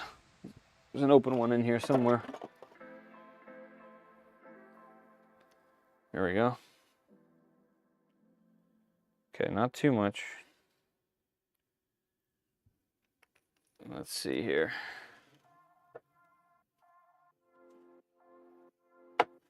All right.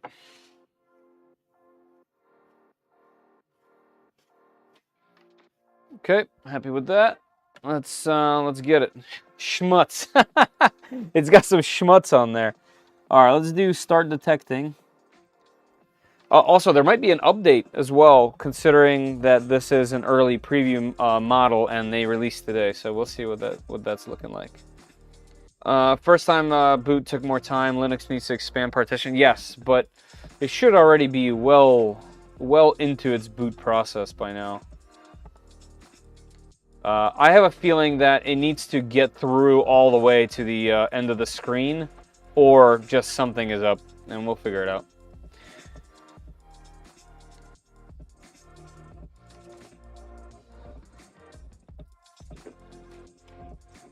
I still have about 4 packs of flash force grease. Oh, here we go. We're going up. So yeah, that's what happens. This thing pulls up. Well, I guess I'll move it a little bit so that it's on the table. And what does it do? Like, this does bunch up here still. I don't know. I don't know what the plan is. Nozzle heating, bed heating, heat break in. Oh, heat break fan, mainboard fan. Now it's doing input shaping. We got some little bundling of this cable going on here. All right, there we go. We got input shaping going on. So we are doing the X at the moment. They should have integrated filament cutter right away. I agree. I don't know what the deal is with that. Every time I ask several companies that I talk to about a multi-material system, no one gives me a straight answer. And they are very hard to produce, otherwise everyone would have one, right? The fans are quiet. Obviously, the running fans on here that are going right now are somewhat quiet. I do have a few machines like the Two Trees SK1 that has crazy amounts of fans running all the time without the ability of turning them off. So in comparison, okay. I like the look of it, but for some reason it just feels too tall for me. It's not that tall, actually. Maybe it looks like that because of the design. There we go. Now we're finally starting to get some of that sound.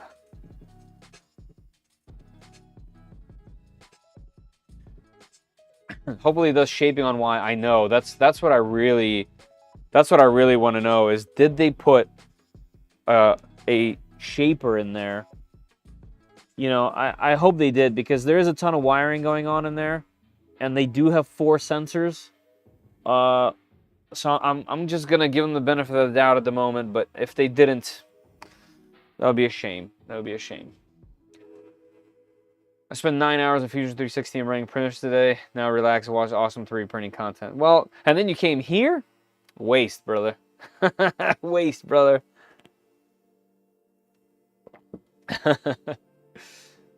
Sega proves the 3 iterations together, MMU working well. Apparently the MMU 3 is much better than MMU 2. Yeah.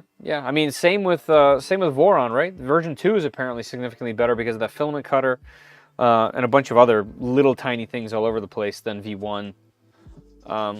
So yeah, Bamboo definitely killed it with that. Killed it with that. Seems a little tall. Maybe it's the camera. Also, this is a super wide angle lens, and it's in a position that's kind of tall, like it's almost at my elbow level. So yeah, I can see that. Let's see, we put it heads up. Nah. I mean, by the way, I had the, what's it called on here a second ago, the CR10 SE, which is direct competition for this. It's even the same price. And it's exactly the same height. So I would say it's pretty standard for a machine of this size nowadays. In fact, while we're waiting for this, where's my tape measure? So this is 19.5 inches. I can tell you that under the KE is exactly the same. It's 19.25, so it's a 1/4 inch shorter. Any other regular machines? The KE is a 1/4 of an inch shorter. Wow, the K1 is the same height with the lid on. That's kind of interesting, actually. With the lid on, it's the same. That's interesting. I wonder if that was a part of it. Also, it is doing input shaping on the bed, but with that statement, all the other machines also did it on the bed. So that's one of the reasons why I want to get to see if it has root options, is because I want to see if I can see that type of stuff in the fluid or mainsail install, but it might not even have a front end at all. It might not have one at all. Yes, JB, I will plan on printing something that's on there. How stiff is the frame? I'm not gonna touch it right now, but it feels pretty stiff. It says 15 minutes. Yeah, it might say 13 minutes even from what I remember, but we'll see. Just joined stupid question, but is a tube, but the tube is just guiding direct extruder. Yes, yes, that's just the tube going to the filament sensor because the spool's on the bottom because of the way that this homes at the top there. So yeah, that's just a guide. It's still direct drive. Multi-material. I'm guessing someone already told you in the chat, but it's multi-material.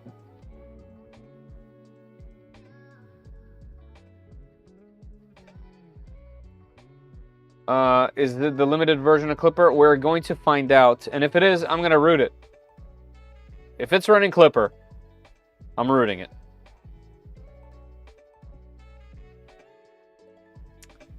Height-wise, my Ender 3 V2 is 18.5, so this is a full inch taller.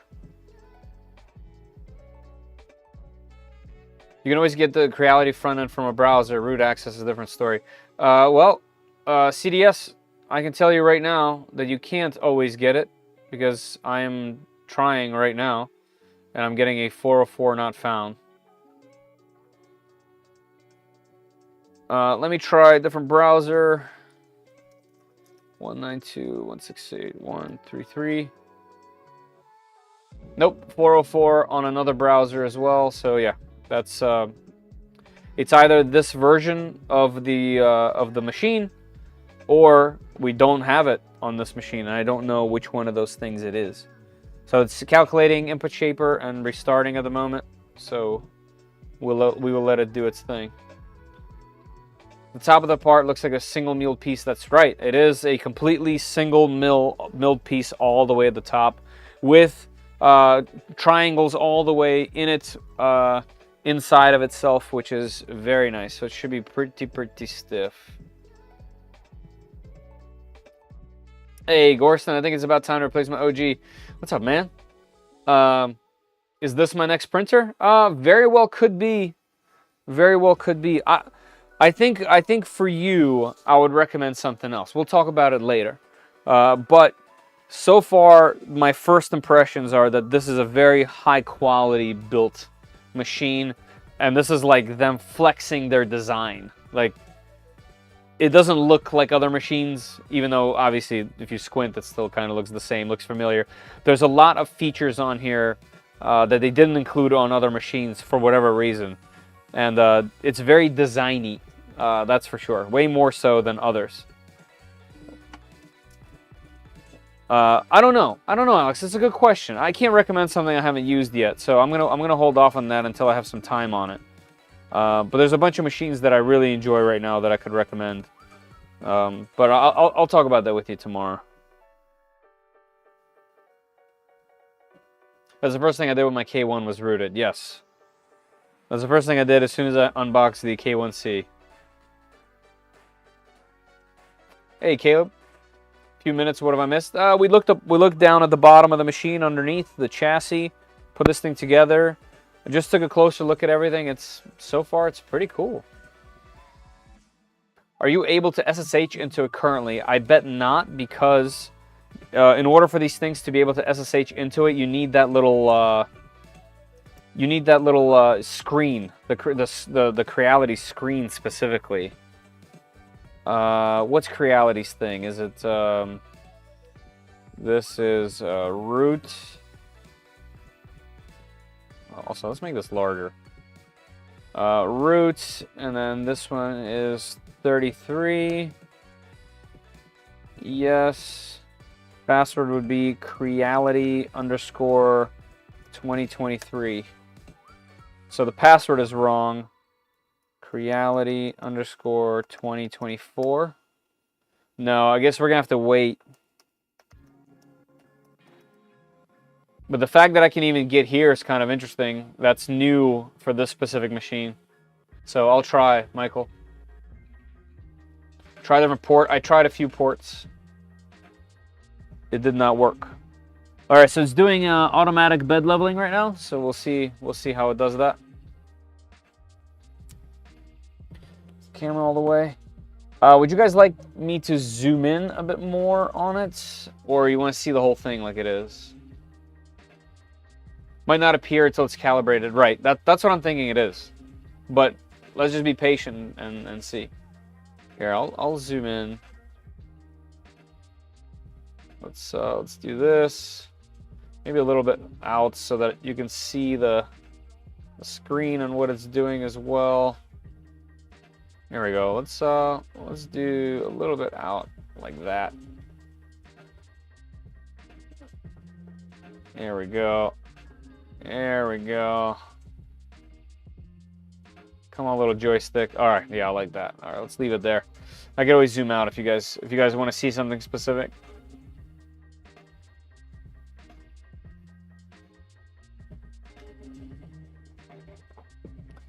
At least I know it's connected to Clipper because everything is working on this side of things, on the Creality OS side of things. Now we just needed to get to the... It depends. It depends, Tech Build. Here's the screen. Here, I'll show you. We can get to it. We just can't get the password right. On the older machines, it was... yeah, it was Creality _ 2023. Yeah, but I can't get to it. Creality _ 23. Nah, I'll just wait and see if it's in the options on this. And even if it's not, we'll see if there's an update on the screen and then go from there.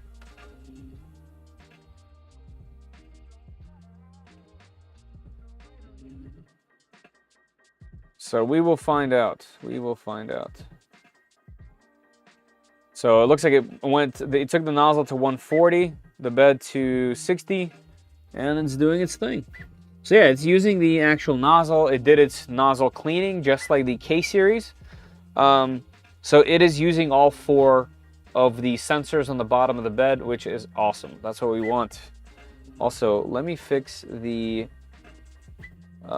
focus. I'm going to turn autofocus off. There we go. There we go. I might as well use my 4K cameras how they're supposed to be used, right?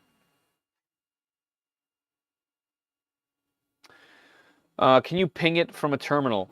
Yes. Everything is just organized. I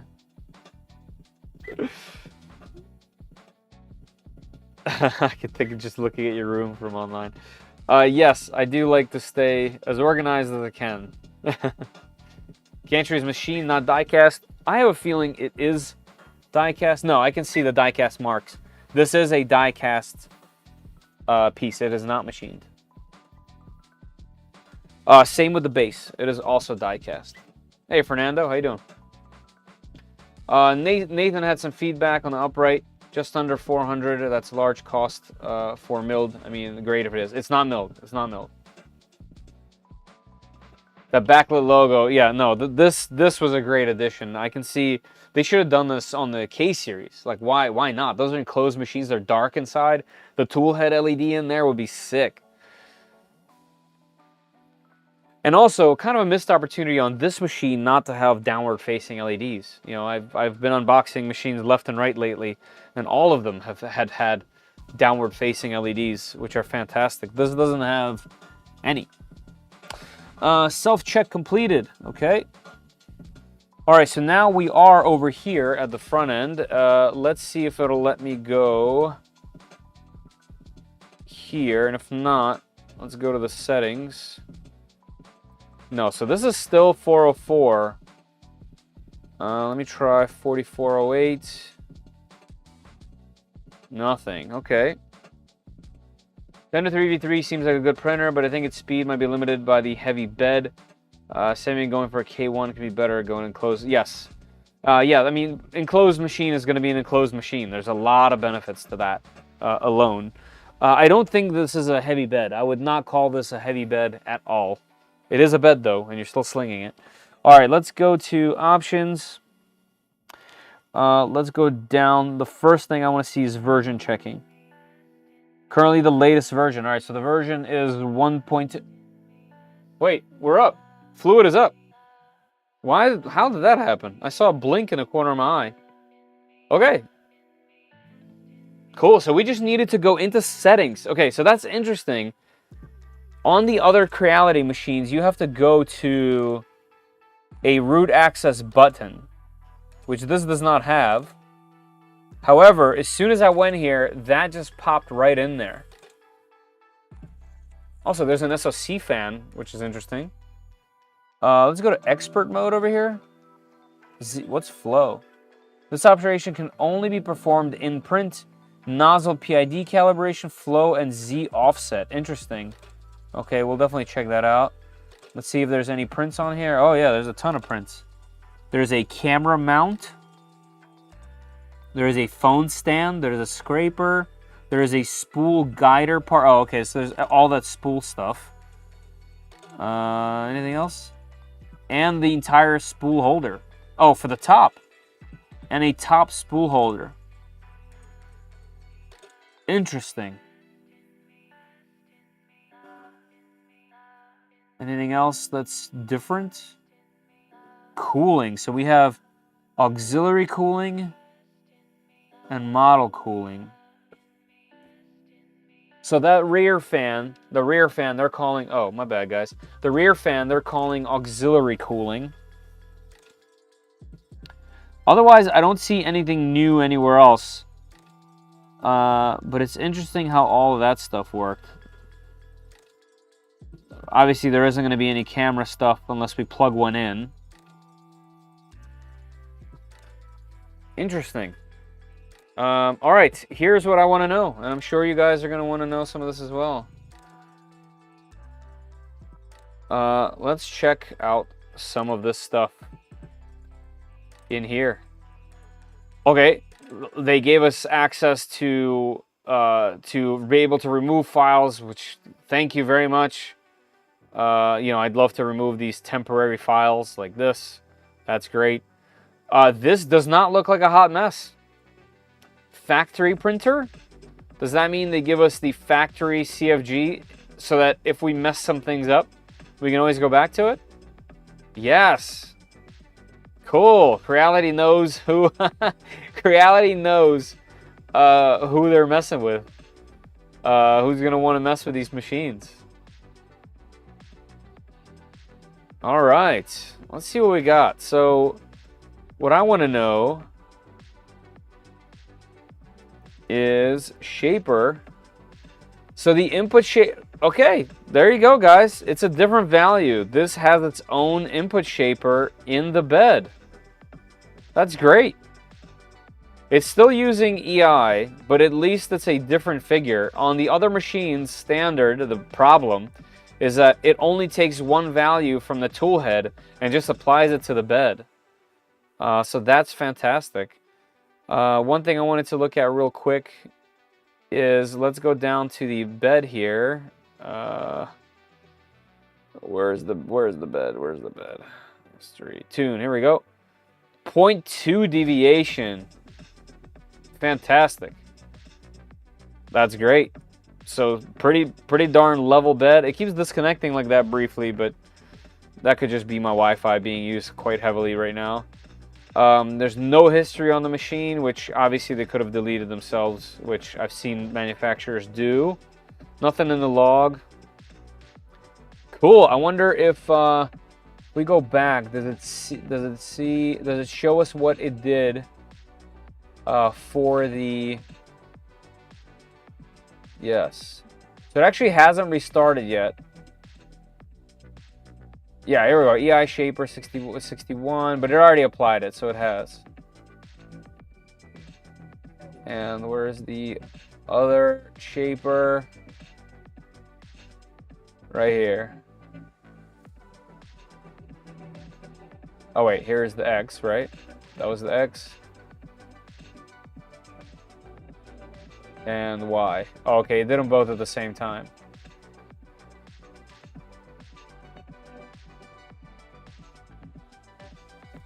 X, 92.6, 61. Just want to see if that's what it applied. Yeah, cool.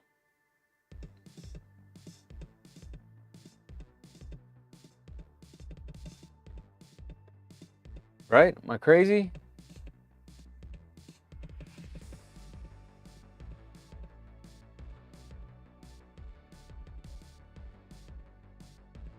Where is it? 61. 92. Yeah. That's awesome. Okay. Well, yeah. Very, very little to say here. So far, so good. I dig it. Let's heat this thing up a bit and we'll do a benchy. It looks like it still needs to save and restart, but that's okay with me. Let me check if we can get into SSH now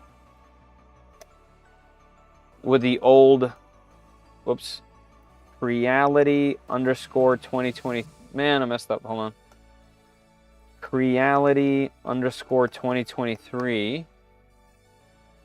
No. Creality underscore 2024. No. And there's no root access on this.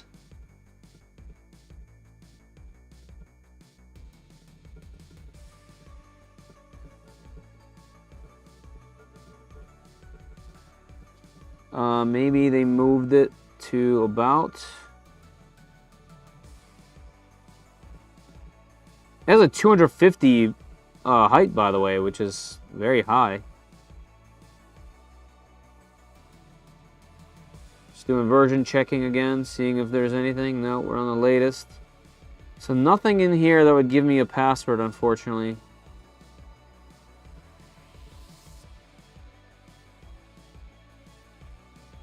All right, so we do not have root access to this machine. We do not have SSH access. I'm sure someone can find the password to this thing.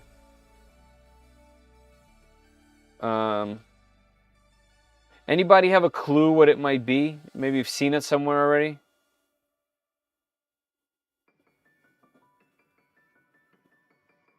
Wonder if they didn't bother putting Moonraker on it. Who knows? No, they had to have Moonraker on it because the fluid wouldn't work without Moonraker.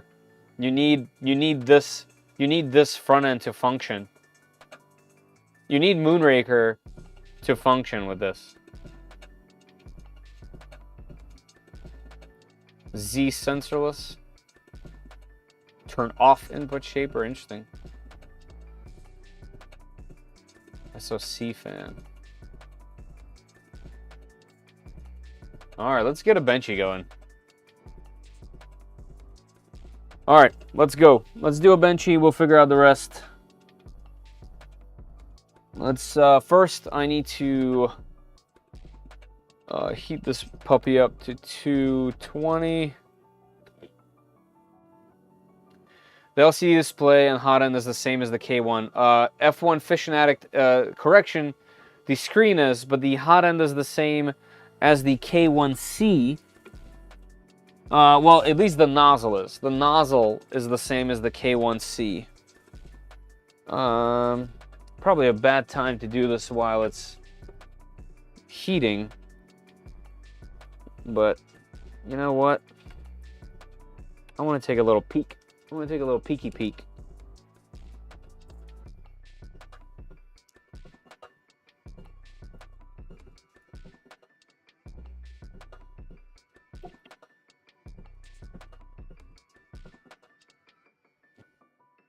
How about you guys? You guys probably want to see this type of thing, right?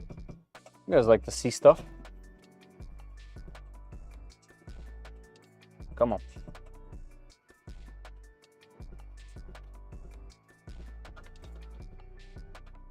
Oh yeah, look at that little board.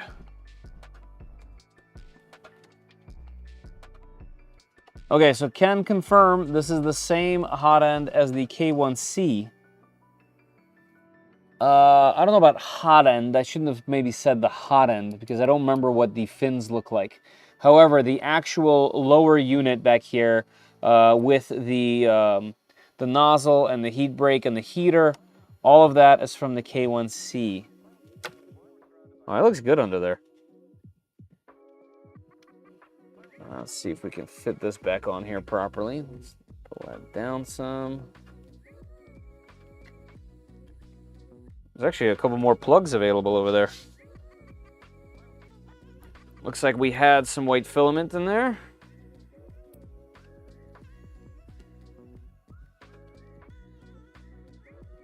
Okay, that's one. I'm happy that the input shaper results were what they were. I'm also pretty happy that the bed is so flat. That is a very nice start to checking out the machine. All right, let's put this back down. Sorry for the fast movements, everybody. Here we go. Okay, let me get back to here. And let's extrude. Yeah, I mean, see, like, you need Moonraker for this to function at all, so that's definitely in there.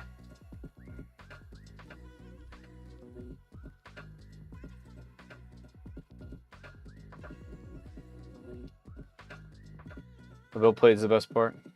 I think the automation is the best part, to be honest. All right, let's see if we can extrude 100 mils.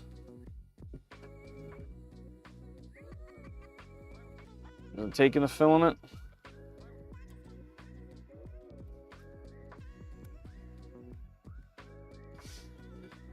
All right, I gotta feed it manually, looks like. Oh, and it stopped, of course. Extrude. There he goes. It does seem to have the updated... This clip doesn't stay very well. I bet you it needs a zip tie. It does have the updated extruder clamps. The PTFE clamps are updated on this one, just like the K1C. So they definitely share parts with the K1C over the K1. Zoom in, like further than this, Beepo? Is this the updated K1C extruder? I believe so. It looks like it.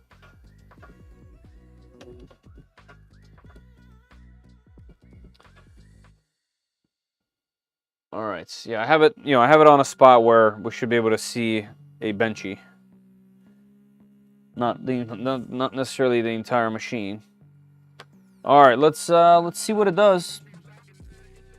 We'll do a calibration. I wanted to give it the best chance. 13 minutes. Keep in mind, this is not Hyper PLA. The last time I did that, this was on the X4 Plus. We had this benchy, if you guys remember, with this scenario happen. Same exact file. This PLA from 3D Max, obviously printed better. So keep in mind, this does have some silk elements to this filament, but I like to challenge these things. And if it succeeds, it's even more impressive, technically. Let me make sure the focus is correct. There we go, that's probably better. All right, so it levels in the center first, and then I'm gonna assume it's gonna go clean the nozzle. And then I kind of want to see if it has camp set up, which maybe it does, maybe it doesn't. Because those files, Creality likes to hide from us, so they wouldn't be easy to see here. We'll find out. So it's cooling the nozzle to 150, yeah, so it's going to do it. The nozzle cleaning so that it can do the leveling.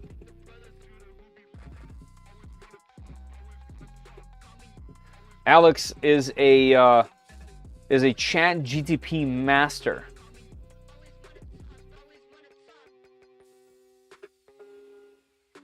It really, he has really taken Chat GTP to a whole new level. Every time he tells me something that he's doing with Chat GTP, it blows my mind. I'm like the most basic user of Chat GTP in comparison.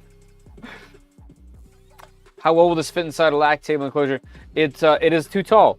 It fits just exactly with the feet squished. So, well, you know, with my risers. So you just need to print taller risers. That's actually one of the reasons why I don't have very many printers under here, except for the Adventure 5M. The Adventure 5M fits perfectly in here. But yeah, I need to extend the riser feet on all of these things by about 20 or so mil, maybe a little more. Andre, 185. I'm showing 195. Show some love, guys. Give me that thumbs up on the video. Do the whole YouTube nonsense. You know how it works.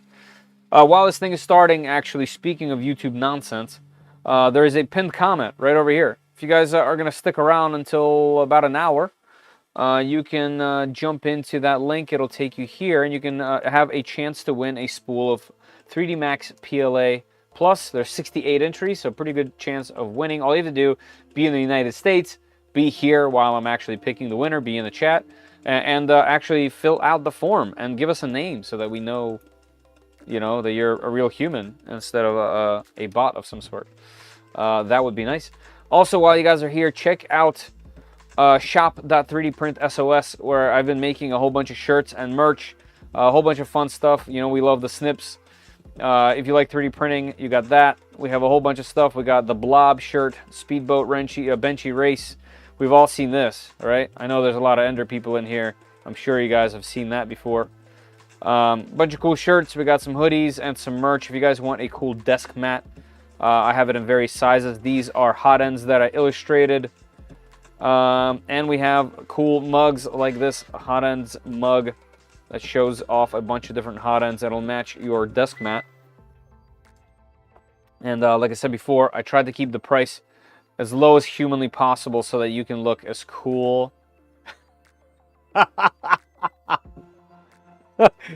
Gosh. So you can look that cool. Okay?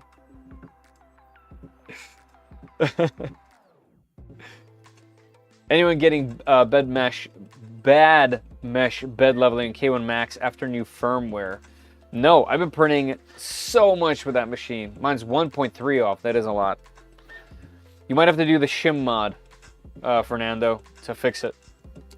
The shim mod will fix it. What angle is really low, you can put a little tiny shim on there, just print it in ABS or ASA, and it'll kind of push it up a little bit, depending on how far it's off, and then you'll get significantly better leveling on that machine. But no, I've been printing so much with this machine, it's crazy. I just did 18 spools very recently, and I'm waiting on a few more. So, try Creality 2024. I did try, yeah. I did try. Here, I'll try again just for good measure. Let's do backspace. Creality _2024. Connection closed. Let's try again. Creality. Nope. I did a caps by accident. Creality _2024. No. So they changed the password on us because you can obviously connect. It wouldn't get this far if you can't connect to it. So I'll message my reps. I doubt they're going to give me an answer. I did, Chris. I did.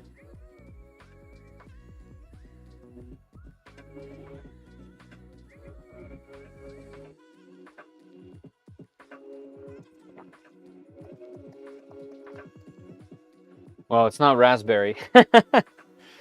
Root.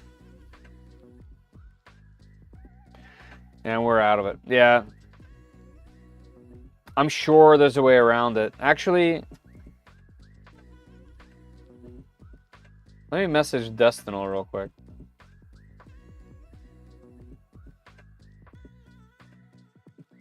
Let's see if he's got any ideas while we wait.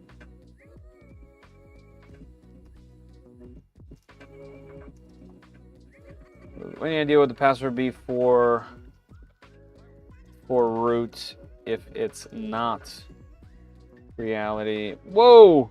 Whoa! We're off to the races. I can get to the password part of SSH, but can't get in. Let's go back. Can you guys have the camera set up? Yeah, wow, we're going. That thing is booking it, baby. Perfect first layer. Should I go closer? Here, give me 1 second. Let me get you guys closer into here. Yeah, last time I remember I opened up this tripod a little bit better. A little bit wider here, and that got us way closer to the print. I also said that I would unbox. The dryer. So if you guys are still excited about that, I'll do that as well. All right, that's about as low as I can go on this particular tripod, but that's probably good enough. Should I build a Trident or a 2.4? If you haven't built a Voron, I would say Trident. If you have built other Vorons, 2.4. The Trident is a little bit simpler because the quad leveling and the flying gantry is a little bit more complex. But that's the only difference. It's still a crazy performer. It's my favorite machine, the Trident. The 2.4, I love the idea of having that mass of moving everything on the bottom instead of towards the top. But the performance on this machine is so obscene, I don't think it actually plays a role in practice, only in the idea. Because the execution on that machine is just insanity. Best quality parts out of anything, any machine that I have is the Trident. The closest is the V2, is the V0.2 that I have here.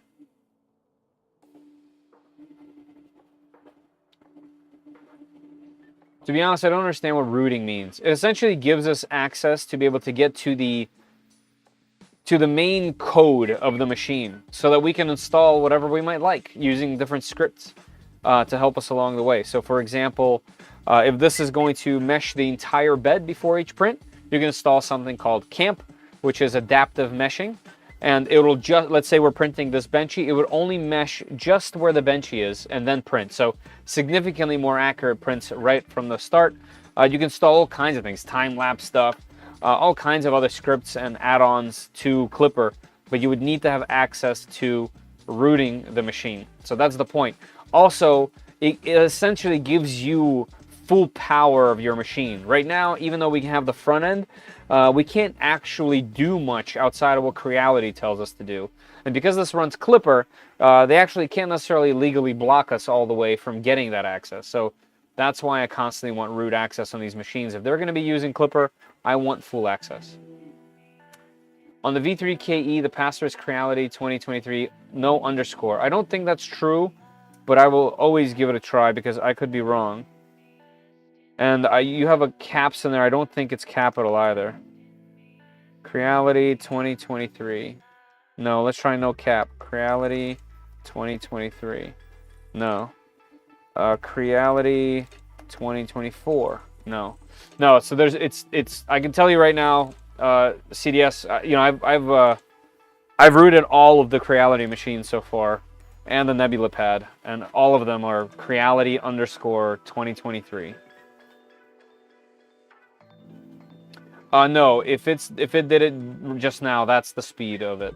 Yeah.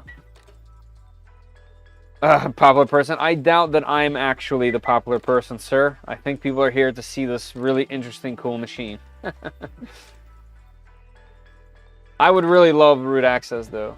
Looks awesome. It does look awesome. It is definitely a good-looking machine. Here, let me zoom out for just a second. Let's zoom out. Let's go focus back.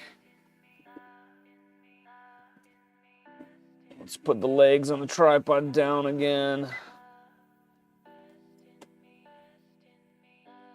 I'll zoom back in for those that want to see it. But yeah, that is definitely a good-looking machine.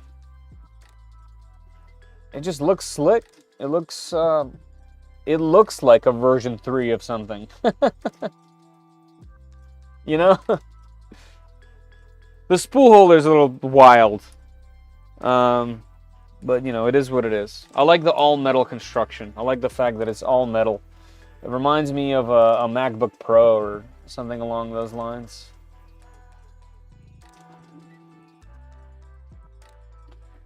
I have a doubt. Will upgrading the K1 to new firmware break any rooting or other installs like Fluid? No. Well, yes. But all you have to do is click the root button in the options and then you have it all back. What you might want to do is just back up the CFG. Just, you know, download it to your desktop. And then update and then just, you know, click the root button again. And then you should have access right away. So tech, I wouldn't worry about it. I'd update. Would you recommend the K1C or Bamboo P1S? Listen, I know there's a million people that would recommend the P1S over any Creality product. I don't have any Bamboo machines at all, so I can't say. I've had 65 machines, but not one Bamboo. So I can't say from personal experience. I do have close friends that love Bamboo machines, and they will literally die telling you and yelling off the mountain that they're the best. I really like my K1C. It's been fantastic. I've had no issues. This machine right here, the K1 Max, if you could pull that much, I would recommend that machine over the K1 or the K1C, just because the 300 by 300 build area is a little bit better, in my opinion, a little bit more versatile. But I have just been printing absolutely non-stop with that thing, and it's, you know, like, check this out. Like, this is a full 300 by 300 print bed print with a filament change. This line is a filament change. So, I don't know. It just, the thing has just been delivering. It's, you know, I'm printing massive, massive things with very little to no issues. I did have a motherboard problem. That motherboard problem was due to, because the machine is an earlier version, which the fan that causes that problem is now resolved on all of them. So, I don't know. It's tough to recommend something and compare something I don't have, you know, access to or have. So to answer your question, only because I don't have the P1S, I would say K1C. But I think I would try to recommend that you ask somebody that has both. I think if somebody's a Bamboo fan, they would, like I said, yell from the mountaintops not to get a Creality machine, and vice versa. So I think I don't think you're going to go wrong with either of them. So that's my honest answer. I think both are great machines. Suggest me a printer for me as a product design student. Product design student. Are you going to be printing a lot of prototypes? I don't think you need something to be enclosed then. It all depends on your budget, man. I can tell you right now that any single new machine that you can get right now is going to print very, very good PLA prints. Literally any machine. Starting from $200 and up, you can have the Creality V3, Ender 3 KE printing just absolutely perfectly. If you're in a hurry, you want to spend a little bit more, something like this is going to print very quickly.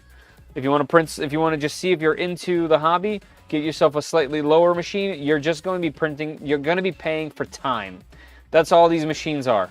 If you want to build one or buy something like this, you are paying for the ability to print many different materials, and you're paying for speed of the machine. Otherwise, even these $150 machines down here can print really, really high quality PLA. So I think that's kind of a big misconception. You know, I have an ANET A8 that I'll put together. I guarantee you it'll get really good prints at the end once it's all calibrated. So you're paying for convenience and time, and in some cases looks as well. Maybe that's not what you wanted to hear. But yeah, it's all related to budget. I would say if you have $500 to spend, don't buy a $200 printer. If you have $500 to spend, buy something for $500. That's the recommendation. I wonder how much better 3D printers will be in the future. Yeah, I think so. Would this make a good move to enclose the V3? Reds, I don't like personally enclosing machines that aren't meant to be enclosed, simply because when you enclose them, the electronics also get enclosed. They get overheated, especially on a machine like this that's meant to go fast. Those things need to breathe. So unless you're moving them, unless you're moving the electronics out of here, I would just go for an enclosed machine. Hey, what's up, man?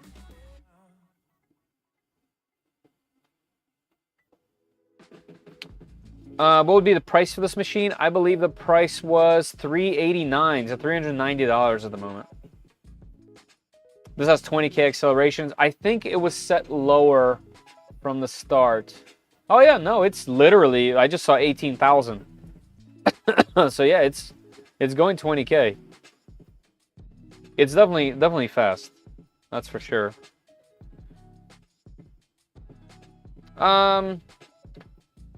Core XY printer, no compare to a bed slinger. I don't agree. The best, you know, the fastest current benchy is a bed slinger. There's a bunch of extremely fast, amazing bed slingers. I don't think the style of printer matters. In fact, my next video that comes out is going to compare a bed slinger, a Delta, and a and a Core XY machine and talk about the cons and pros of both or all three, and see which direction that you'd want to go to after seeing them next to each other and printing the same files. Spoiler alert, I can't see a difference in the files at all. They print the same. It's just space and how much money you want to spend, and how the cool factor that you want bragging to your friends on the internet. Winamp, that's right. Yeah, we're definitely all Winamp here. $200. The Ender 3 V3 SE is $200. Yeah, not this. Is the real Clipper Moonraker screen or Creality's? This is the real Clipper Fluid screen, not Creality's, because we're at 40408. If you wanted the Creality one, you go to just 33. And it looks like it doesn't even work, which is kind of interesting. Let's see if mainsail is installed. That would be 9. No, so no mainsail, just fluids installed. But you can get to Creality's through Creality Print, which is here. So yeah, you can get to theirs. We're at 12 minutes 30 seconds at the moment for this print. So yeah, this is fluid, and we have access to the configuration and everything that it does. So that's great. Let's see if this is limited. Yes. Okay. I love when they let us do the thumbnail size. Let me show you what I mean. I do this on all my machines. Let's go to like 144. So when we go into a folder that has actual prints, are they? Oh, maybe I just, because these aren't sent by me. Typically, what this does is it change. Maybe let's see if we refresh. No, I bet you I have to put my own file on here for it to work. So this usually lets the thumbnail size here be large, so you can actually see the files in here, right here, and that's like my favorite thing to do. So we'll see later when I actually send some files on here, what's going on. But no, we have access to Fluid and everything that Fluid gives us. SOC's printing. Oh, print's done. Look at that benchy. Look at that benchy. Let's get the camera back down and zoomed.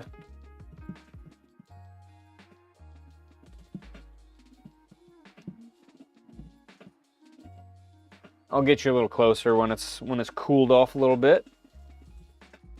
The list price on this printer is $389. That's correct. Maybe not for this machine, unless you're still referring to the V3 SE. Can you see the bed mesh level? Yes, it was actually really good. That is in tune. Yeah, 0.28. It's even lower than before. It's pretty good. That's a very tiny deviation. So happy about that, that's for sure. No, it's not $199. It's $389. Yes. The main fan certainly looks more beefy. Schwa, there's 2 fans on there, and it's incredible. There is a... Let me see if my... no, it doesn't fit. There is a second auxiliary fan on the back tool head. I know we're live right now, but if you go back to when I was assembling it, I show it off in various angles. On the back here, there is a second... On the back of the tool head, there's a second fan. When this is all cooled off, I'll rotate it again.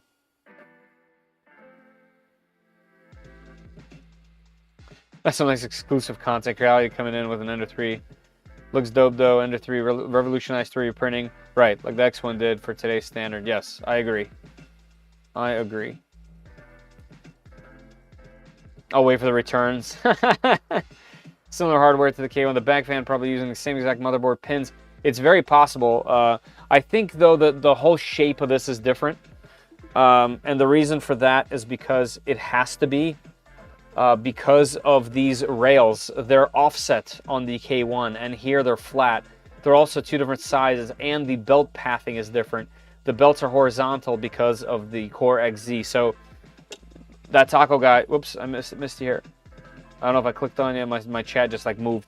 But yeah, this is definitely different. It might look the same, but it's definitely different. I wonder if they'll come out with that on a future machine. I bet it is. Why can't I find anything on this? Use the links down below. You should be able to find these pages right here with all of the info on store.creality.com. So, what printer is this actually? This is the V3. There's also a V3 SE, and there's also the V3 KE. This one is just the V3. I picked up a few K1s for mid 200. Wow, that's pretty good. Any of them work well? That's pretty good. I think my chat's not updating. I see in the corner of my eye that the chat's moving. Whoa! Okay, guys, I've missed a million chats. My apologies, everybody. My chat was not updating on my side of the screen at all. I must have been in La La Land. First of all, Wilmar, thank you very much for the 5 gifted. I really appreciate that. Thank you. And I saw somebody else as well. David, the release date is today. You can order it today. Albert donated $4.99 and says I got my V2 Neo back up and running, upgraded to direct drive from Micro Swiss, but want to get the K1 or Bamboo Labs page 1P. Yeah, I mean, the Bamboo Labs has the ability to do an AMS. At the moment, nothing can beat that AMS at the moment. Out of the box performance is just outstanding. So I understand. And thank you very much for that donation. Truly, truly appreciate it. Just like all the receive the free membership, keep going at least 3 months support. Thank you. Thank you. Thank you. Thank you. It's interesting that Creality and Bamboo does not include the huge fan, as Elegant Neptune did, close to the back. Yes, but I don't know. That fan is there, but I don't know if it works that well. Also, keep in mind, Fernando, this does have an auxiliary fan on the back. It has this same exact fan on the back pointing down. So it has cooling from both sides. It's actually pretty impressive. I'm answering questions from an hour ago. Yeah, I did it. I had no idea. I had no idea. My chat ended. And I'm like, oh, it's not moving that fast. And then you guys saw the screen move. So my apologies, everybody. I missed hundreds of messages, it looks like. So my bad. That sounds like a good upcoming video. Yeah, cool. Yeah, that's the next one I'm doing. So I was going to make a video on the 2 Trees SK1, which I still plan on doing. It needs a little bit more testing, honestly. So I don't want to rush that video out. So I'm going to do the one where I compare the 3 machines. I love the Winamp in the 90s, so dope. Yeah, so for those, you know, since I have to have music that's copyright free, I have a subscription to a service that gives me, I guess, not ownership, but the rights to use certain music. And every time I edit a video, I grab 2 or 3 from that service, and they come in as MP3s for my video editing. So I have this huge collection of these free things that I can play, and they're MP3s. So I figured, what's the best way to play MP3s? It's not Napster, so it's got to be Winamp, right? It came with Fluid on it, yes, but I had to click the options menu. So it's not rooted. We don't have SSH access because they changed the password on us, but Fluid is available, yeah. So rooted would mean we have root access, which would mean we can install or delete or do whatever we want.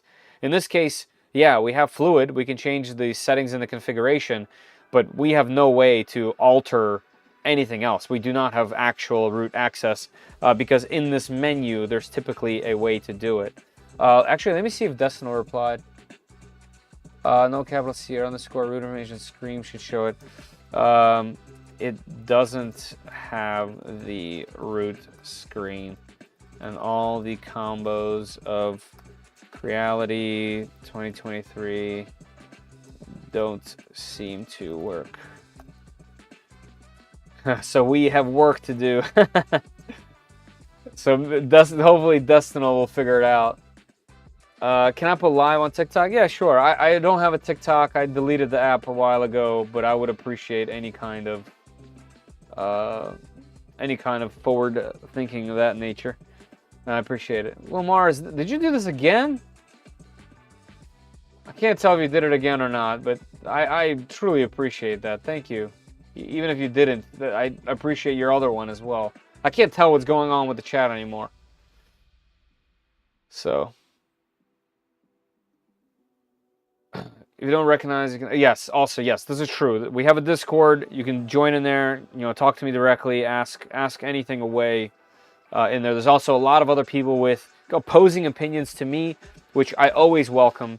In fact, a lot of opposing opinions to mine come from even just our mods on the server, which, like I said, I welcome. I think it's good to have opposing opinions. You get to see different sides to things. So, all right, how about we take a look at this Benchy?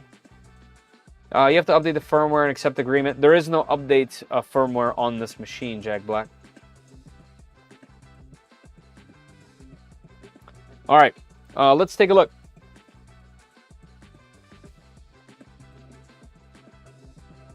Updates on this are OTA. Yes, they are. All right, let's see. Keep in mind, guys, this is not Hyper PLA, and this was a 13-minute Benchy. Let's get... There we go. Nope. All right, hold on. Let me go to manual focus. There we go. All right. Let's see what we got. Also, keep in mind, I have some extreme lighting here. Not that that's an excuse, but first of all, look at that. Look at that bridge. That's got to be one of the cleanest bridges. This side looks really good. That is clean, clean, clean. All right, let's see the back.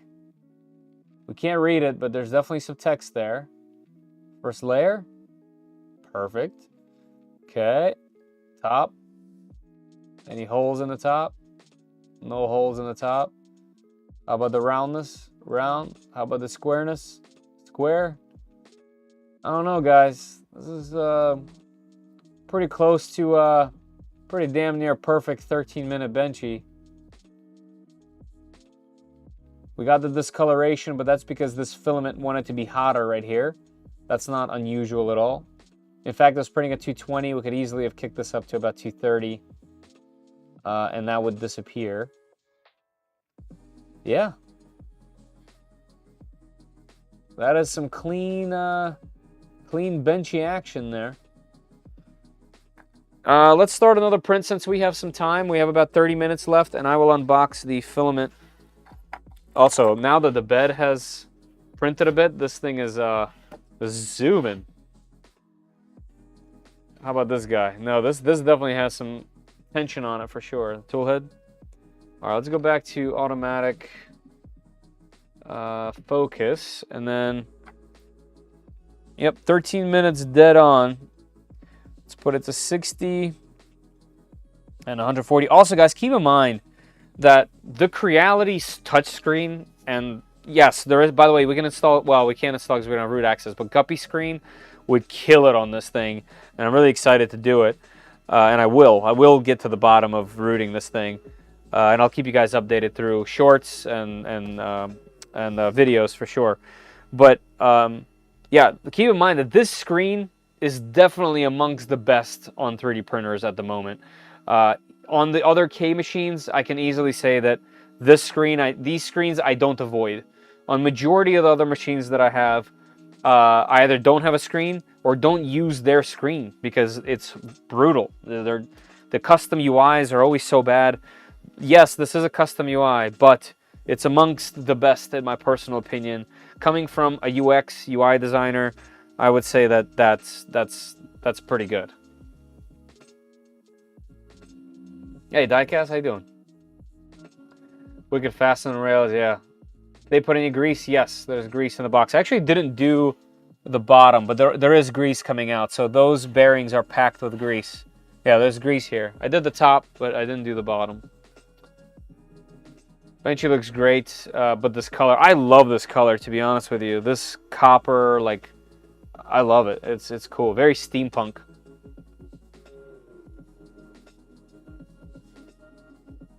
LG OLED, yeah. The Elegoo does have a nice screen, but this is way better. This is glass and not plastic. This doesn't have a giant bezel. I would vote this over the Elegoo screen. I do like the fact that the Elegoo screen comes off. Like, I do like that. Do you mean the Sonic Pad screen? No, Sonic Pad screen is plastic, giant. You know, I have it right there. No, not that. I don't like the quality of the Sonic Pad screen. This is way higher. This is glass. This feels like a modern phone in comparison. Was this with input shaping on? Yes, this is with input shaping on. More importantly, both on the Y and the X. Hey, Scratch. Yeah, no, this printer is definitely cool looking. It's going very well. Do you have any prints from the A1 to compare it? I do not have any bamboo machines. So no, Spencer, I don't. And the A1 doesn't exist at the moment. It's back ordered across the whole world, so... all right, so let's print something else. CR test cube. How about we do one of those? 17 minutes. Yeah, let's do that. Let's have it calibrate again. Just so it's printing, and then we'll unbox the other box. Hey, Renovic, how you doing? Something is that clipper screen won't work with the Neptune 3S. I think there's some tricks, but I couldn't find any. I couldn't find the tricks on how to do it. To be honest, once you have Clipper running on it and you have fluid access and SSH access, it's pretty rare to use the screen. I just like booting it up to this, going over here up top, telling the temperature, you know, adding this to the slicer, and then just doing it that way, you know? Here, let's quickly change this fluid name. This should be Creality Ender 3 V3.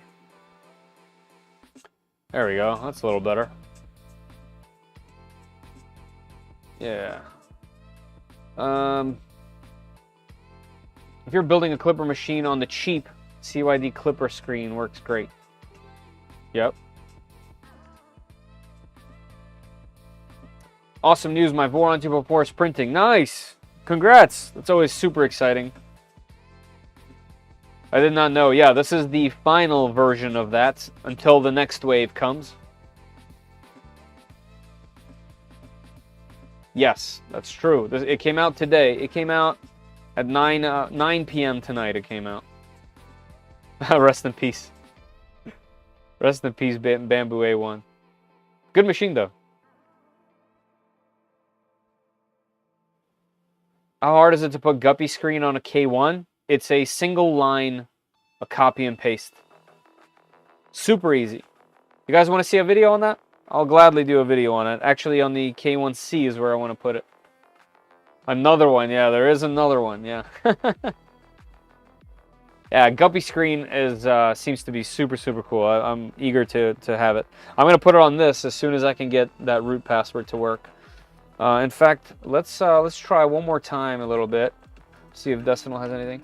Okay, we need to have the dump the firmware, get your pre-roots, you know, the whole USB cloner thing with the micro USB port. I would love to, man.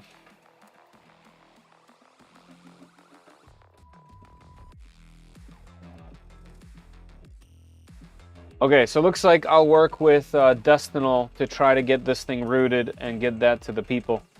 Those Ender 3 names got me confused. Yes, so the bottom of the barrel Ender 3 now, still super automated, still a really good machine in my personal opinion, is the Creality Ender 3 V3 SE. I recommend it to people getting into the hobby all the time.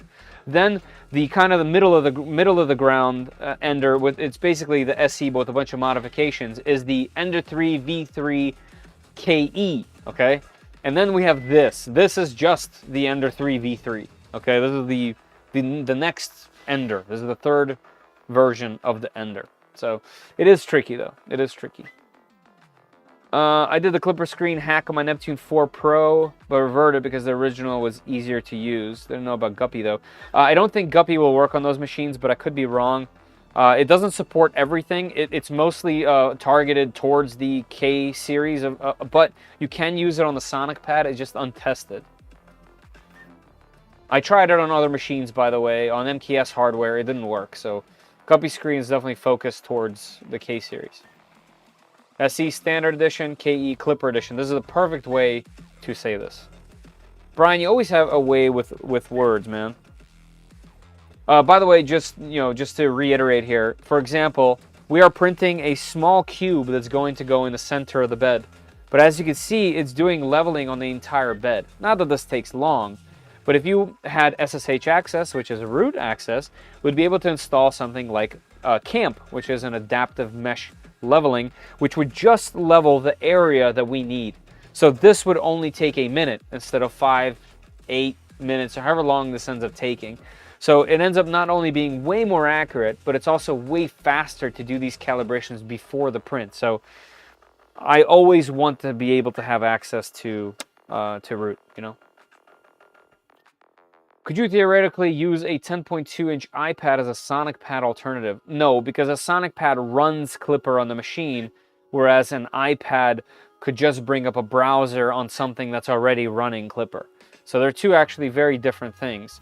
You can see the front end once you have Clipper running on something else on a iPad, but the Sonic Pad runs Clipper itself. It's essentially a Raspberry Pi alternative.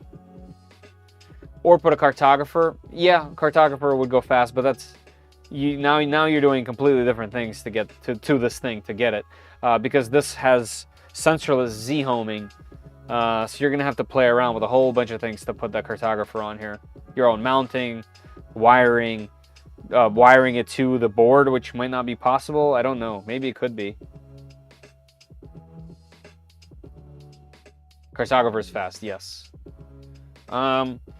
I have had this thing for a while, the beacon, which I really, really wanted to put it on my Trident until I found out that you can't use this on a CAN bus board. You have to run it to the entire thing, and I wanted to cancel out as many wires as I can, so I ended up just using my standard probe.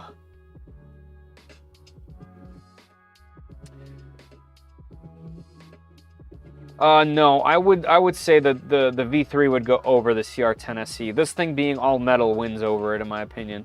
The CR10 SE still has some good features, though. The LEDs are very nice. The little drawer in the front is very nice. It's definitely bulkier in all dimensions, and just not as clean of a design as this. So I would say that this machine does go above the CR10 SE, in my personal opinion, at least at the moment. I haven't used this for long, but that's what I would say. Not sure what the CR10 has over the V3. Just some LED stuff. Otherwise, oh, it doesn't have auxiliary cooling. This has double-sided auxiliary cooling, which is also very good. This also has a significantly better screen than the very bare Nebula Pad. This is definitely a nicer machine, even though the CR10 SE is pretty good. Yeah, absolutely. I appreciate that. That's what I'm here for. The beacon's insane. Yeah, it is. I'm going to cancel my CR10 order then. Yeah, I would say if it was me and I was choosing between those two, I think this machine is a little bit more exciting. It's tighter. This is the showcase of their like engineering and their own abilities to add this stuff. This is definitely a higher end machine, in my opinion, than the CR10 SE. Is it possible to switch shapers? Yes. Yeah, you can easily change the shapers to whatever your desire based on the tune. Oops.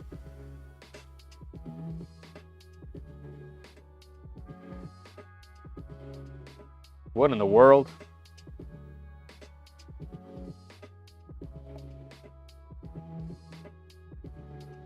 What in the world is going on here? Is it just lagging? There it goes. Yeah, they are. Oh, look, we're already on it on the bottom. Yep, right over here. So yeah, whatever the tunes were, I can't scroll up. I already printed stuff and did meshes and stuff, but you can pick your own and put them in here. Nothing's stopping you from tuning your machine. That's the beauty of this. You have this console, which means any Clipper commands you can run. So you can tune this machine however you want. They're not blocking you from that. It looks like they're blocking you at the moment from installing third-party applications. So I'm waiting for that. I would love to try Guppy screen on this. Obviously, Camp would be the first thing I would install. Very quiet. It is, I wouldn't say it's very quiet. It has dual 40mm by 20mm fans, but I have so many more loud machines. This is definitely way quieter than the K1, like by a lot. Actually, it would be a kind of fun sound test, wouldn't it? Yes, it has auxiliary cooling on the back. Can I turn this?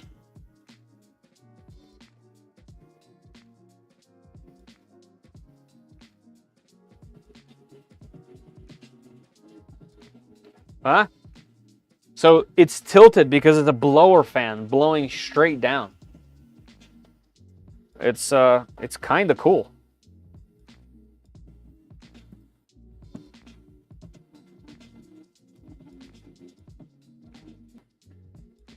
I mean, this is definitely cooler than your standard Cartesian machine.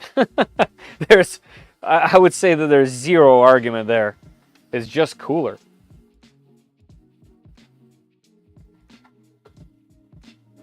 Also, look at this exhaust. Oh wow, it's actually blowing some pretty hot air out of there. Wow. Okay, that's cool. So that works well.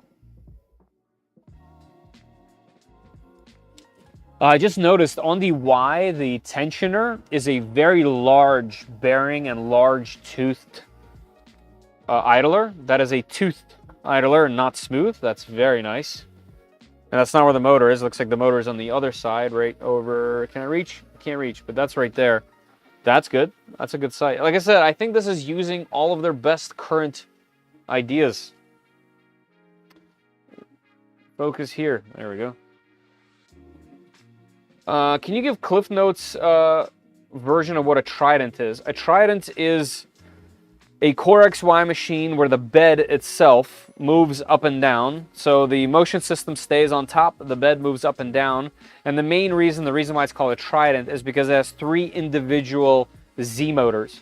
So that means you can do a leveling where the head goes to 3 points where those motors are, and it will always align itself perfectly perpendicular. So just based on, you know, a very simple algorithm of those 3 individual Z's, you're getting significantly better leveling right from the start. Whereas the other machines that come out of the box are all belted Z's with 3 separate rods, which means you can't control where the bed is. Where it sits, it just moves up and down. So that's the Cliff Notes of a Trident. What is Guppy Screen? It is a third-party user interface which makes the K-series screens look more like the traditional Clipper screen, which makes it slightly easier to use and takes the Creality quirkiness out of it.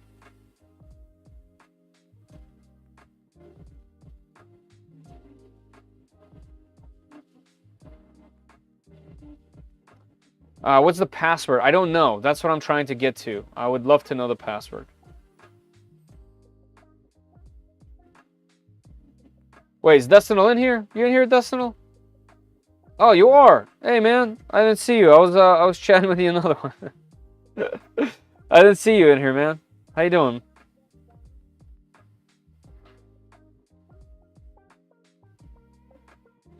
Destinal, for those that don't know, is the man. He's the one that's been helping me get all the root access to everything, making all the root videos, making sure all those files are available for everybody. He literally has done all of the heavy lifting in all of that, and all I've been doing is trying to get the word out about his work. You try ShakeTune on your Trident. Check it out. I would love to. The thing is, though, I'm hesitant to do anything to the Trident right now because it's printing just obscene prints. In fact, I'm going to show it off while this thing is printing.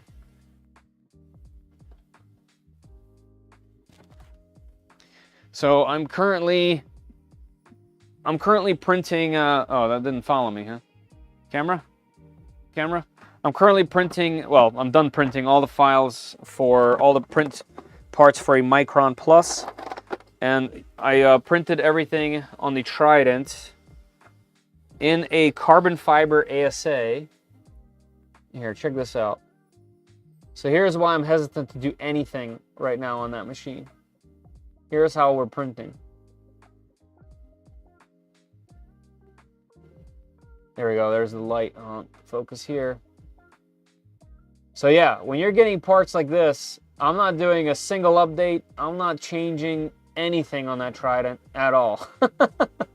I am keeping it like this. And I got the A1, I got the V0 pretty darn close to where I want printing ASA. So I'm very happy with both Vorons at the moment, and I'm not gonna make any tweaks, but I definitely will check that out for sure.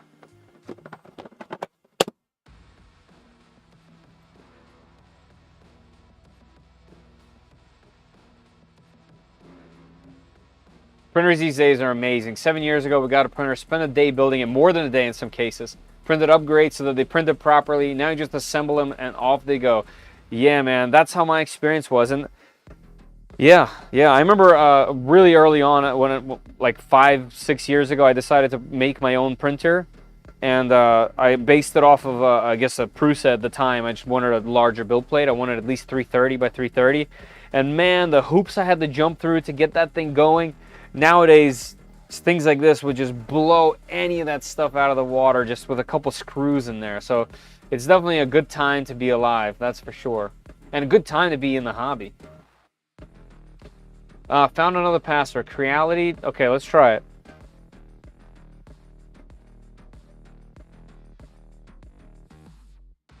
All right, I know you guys can't see me type the password, but you'll just have to trust me. Creality capital. No spaces, 2023. No. Creality 2024.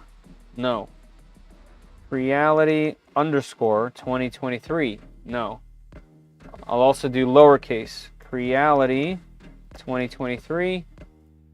Creality 2024.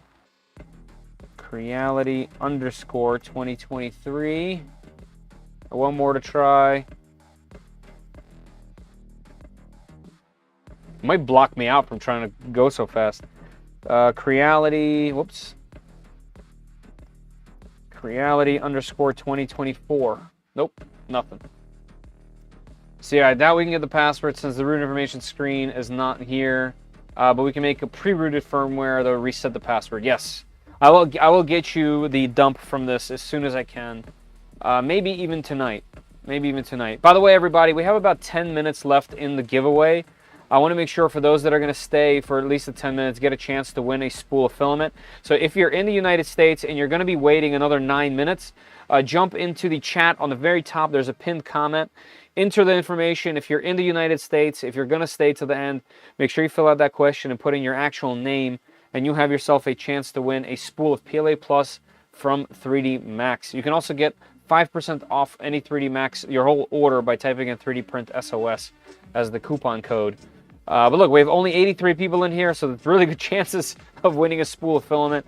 So don't hesitate if you're planning on sticking around another 8 minutes or so, which is when we're probably going to be taking off this file anyway. And then what I'll probably do is I'll quickly unbox that thing. We'll take a look at it. And then I'm probably going to head out and see if I can message Decimal, whatever he needs to get this thing going, because I would love to get root access to this machine. I think it would just be better. I think just camp alone would improve this so much, because the start would just be faster. So I wouldn't be surprised if they come out with another official upgrade that will give you root later, but of course we don't want to wait. Exactly, that's what I'm saying, exactly. If you can close this machine, you may be able to print ABS. The problem with enclosing this machine is all the electronics are going to be enclosed. Yes, these machines are all enclosed, but their electronics are separate. So if you're going to make some kind of enclosure here, fine, but otherwise you're going to have to get some kind of cooling over to the components. Otherwise it will just overheat. The K1C has 3 motors like the Z1 Trident. I don't think so. Does it? I don't remember now. I took a look at the machine too. I did a full unboxing live video on it. I would check that. I don't remember off the top of my head. I've been unboxing a lot of machines lately, honestly. I'd have to look back myself. I don't think so. I think they're belted. Cecina, the machine that I know for sure isn't belted is the Two Trees SK1. That machine specifically is essentially a pre-built Trident. The only things I'm running into right now is their screen UI is just almost brutal to use. They should have just added clipper screen to it and call it a day. Otherwise, the hardware itself is pretty decent. Have you built a rat rig? No, unfortunately not yet. It's like a Trident, true tri-kinematic bed leveling, and beefier 330. No, I have not. I have a V0.2 R1 that I'm finally finished. My Trident that I'm calling finished for now is just I'm so happy with it, and I'm building a Micron Plus that hopefully will be a multi-tool system. Hoping to have Zombie Hedgehog help me out a little bit on that one. ASA and nylon carbon fiber. That's why I bought the K1 Max. Yep. ASA carbon fiber is so nice too as well, by the way. Since you have so many machines, do you designate each machine to print certain material? You know, fine-tune each machine? Yes, exactly. So this X Plus right here, X Plus, this I only print ABS on. So if I need ABS, this has a heated chamber, which, excuse me, which means not only does it heat up the fastest, it maintains that heat. So I use this for just printing ABS. My PETG, surprisingly, right there, everyone that knows, my PETG and PLA go-to is the K1 Max. I love that thing. It prints PLA so well, and PETG really well too. What else? And my Trident can really print anything. And technically, if it's a small print, I almost always, 99% of the time, use my V0.2. So that's kind of cool. And I also made the Trident so that it can print everything. It has auxiliary fans. It has filtration systems, both exterior and interior. I actually just got a carbon fiber sheet for some PLA stuff. So yeah, yes. To answer your question, F1, yes.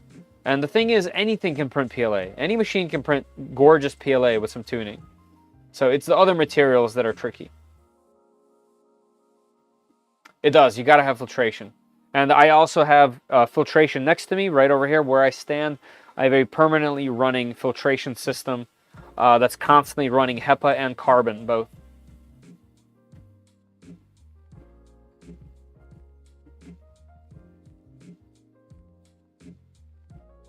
How far am I into the chat? I don't think I've ever been so behind. Does the 5% off coupon work in addition to any they have? Only if they have a sale. If they have a coupon sale, it will not work in addition because you can only use one coupon. But if they have a sale going on that's applied to the price, then it will work.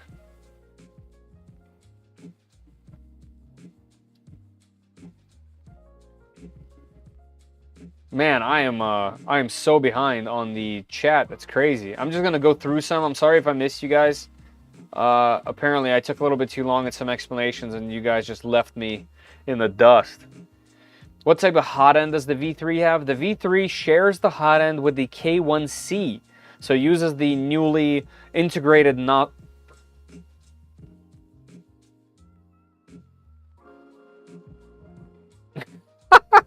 Okay, it uses the newly integrated nozzle with the heat break in it. I'm glad you got that Trident dial. Very happy. Yes. Very. No Trident in the giveaway, just so you guys know.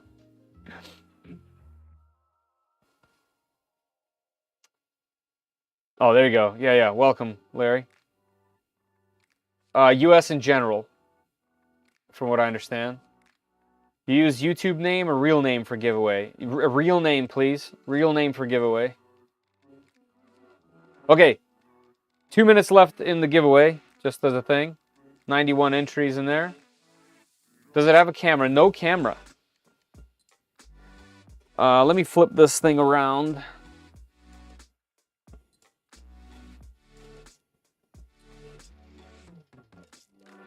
I'm going to let this thing cool down a little bit. And we will pull that cube off and see what it do.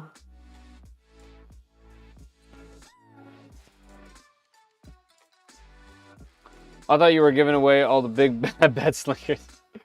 No, but I will have to do a exodus of machines shortly. Because I currently have 1, 2, 3, 4, 5, 6, 7, 8 machines on the floor that I have to walk around. 9 machines on the floor that I have to walk around. I'm doing a video on that one though. So with the exception of some, because I'm giving some to friends, I do have to do an exodus So if you guys want to jump in the Discord, there's a classified section. I sell them. If I sell machines after I've done all the videos and testing on, which I do wait quite a bit of time before I do that, they are usually at a minimum 50% off, just so you guys know. I want to start printing more ABS, ASA, and carbon fiber. Would you recommend K1C or build a Voron instead? Wilmar, if you currently have a machine that can print ABS or ASA at all, because you say more, I would build a Voron. I like the K1C a lot. I think it's better than I want the K1C version of the Max, to be honest.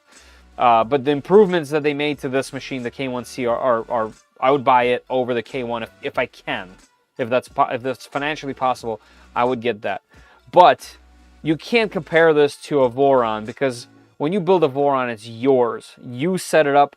You put everything together. So if it has anything going on, you know what to do. There's no one limiting you to certain types of files. There's nothing limiting you to certain types of wiring. There's nothing limiting you to any kind of component that you can buy.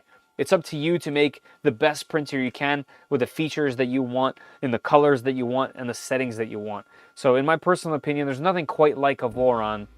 So yeah, there may be machines that are better than your Voron, and your Voron is only going to be as good as you tune it.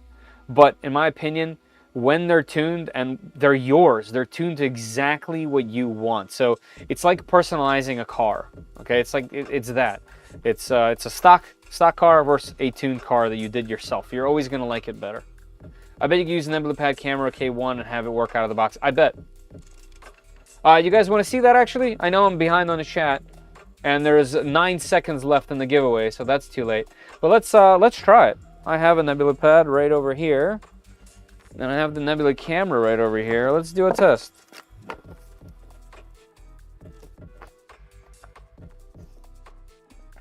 All right, here's the cam.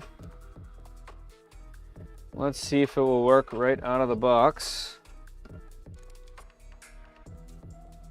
My chat, guys, I can't keep up with the chat. I'm just gonna let it go for now. All right, cam is plugged in. Looks like it has to go in the other direction. This way. I probably have to reboot the machine. But let's see. Settings. Where's the camera? Camera, add camera. I'm gonna name this Nebula. I'll leave everything stock except for this. Let's make this 20. Add. General. Yep, works right out of the box. It has a film covering it. That's why it looks like that.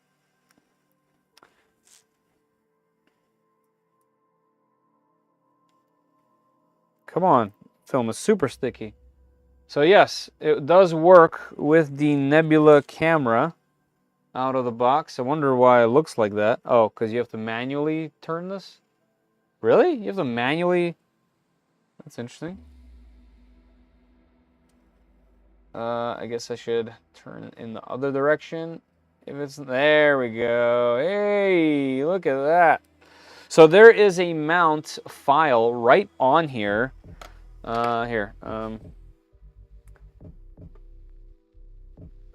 Super low FPS at the moment. We could probably tune that a little bit. This is a fun view. So that was 16 minutes, by the way, for the cube. But if we go to the files, right here, there is a camera mount specific for the Nebula camera here. So that's fun. And looks like there's a mount right here for something as well. I'm guessing it'll be like this. Oh yeah, that's perfect actually. Look at that. So yeah, okay, works right out of the box. Fantastic. Here's the madness. The madness, the behind the scenes madness. Like a series of beverages, of course. I have my original Game Boy. Also, why are we looking through this ridiculous camera? Yeah, my original Game Boy that I just got working. Randy May is going to help me out with some things, and as you can see, the screen is very, very dim. Let's see. Hold up. Here we go. Boom. This is my original Game Boy from my childhood. That's working. Got my Retroid Pocket 3 here. All sorts of fun stuff going on back here. Anyway, all right. So Nebula camera works. That was fun. The chat is so far. I'm just gonna scroll forward, guys. You can see back there how many I missed. That's my bad, everybody. Hey, Zumi. Figured out the password yet? No password. But hopefully Dustin and I will get to the bottom of that. I wish I could still buy the Flying Bear Reborn 2. I know, right? Cool machine. Cool machine. But, you know, it's because the next one is about to come out. So that's what they're waiting on. This is going to crash everything if I just pull it out like that. Let's close that up. Let me just put this away, and we'll do the giveaway. And check out our file. And, yeah, everything will be nice and dandy. And then we'll unbox the slightly less exciting filament dryer. All right, Nebula, you go back to your home over there. All right, here's our printed files. All right, giveaway time, everybody. So for those that entered, let's see how many people we have final. 96 entries, probably the most we've had. But why not 100, right? All right, I'm gonna go to my other screen here. I'm gonna pull a winner. Hopefully you guys are in the United States and have filled out everything and have a name. All right, I'm gonna go draw winner. We're gonna draw one winner. Drawing now. Are you in the United States? Yes. Did you answer the question? No. Okay, so I'm picking another winner. Winner, repick winner, repick. Here we go. Are you in the United States? Yes. Did you answer the question? Yes. And did you put your name? You did. All right. Announce winners. Announce avatar. Congratulations to James H. James H. You have won yourself a spool of 3D Max PLA Plus. Check Super Chats. Oh, man. I missed some. I'm sorry, everybody. Oh, I did. Larry. Anderson has donated $25 and says once again, Better, you have turned the lights on inside the cavernous confines of my old cranium. I'll come back to your trough for more ring. Beach for you. Elvis said to tell you hello. Elvis. Larry. Larry, thank you very much. And Brian, also thank you for letting me know that I missed this. You're very, very kind. I truly, truly appreciate the donation. I'm glad you're enjoying the content, and you're always welcome here, and I appreciate you. Thank you very much. Very kind. Brian, thank you again, man. You're always so helpful. I appreciate it. Anyway, James, are you in here? Did I miss you? Let's see. James, you have to be present. I'm going to give you 5 minutes like I typically do to claim your prize.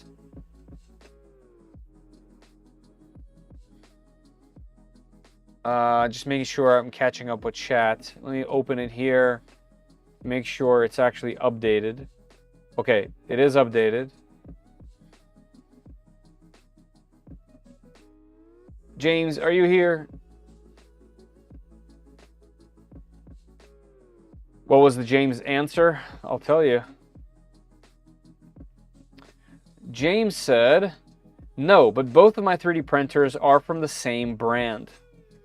So that kind of answers the question, right? You have those two printers from the same brand because people tend to stay a little bit more loyal towards one brand. Otherwise, you would have two separate machines. But yeah, I understand what you mean. You might mean that like now, if you were looking at another one, it wouldn't be from the same brand. James, are you in here? Not yet, because I might have to pick a new person. James bounced. Yes, I'm here. There he is. James, congratulations, sir. You have won yourself a spool of PLA Plus. Here is what you need to do. Here's what you need to do. I need you to confirm after I'm done, okay? You need to go to the 3D Max website. You can use my link, whatever you want. All you need to do is get there and take a look at what they have in stock for PLA Plus. The carbon is off limits. So check out what they have for PLA Plus. Pick yourself a color and send me an email to Feder, Fedor. Okay, my first name, Fedor, at 3dprintsos.com. You can also find that email on the About section of my YouTube channel if you are having trouble finding it. So Fedor at 3dprintsos.com. Send me an email with your address, your mailing address, and your choice of filament that's in stock. I will forward it over to 3D Max, and we will get that over to you in a week or so. Okay? So please confirm that you understand the instructions. Was watching the Creality giveaway earlier and someone missed the 1300 laser engraver by leaving the chat. Yeah. You need a Discord role for people that have missed their free filament. Like an exclusive group. There is a bunch. There's a bunch of people that miss it. At least one a week, sometimes multiple.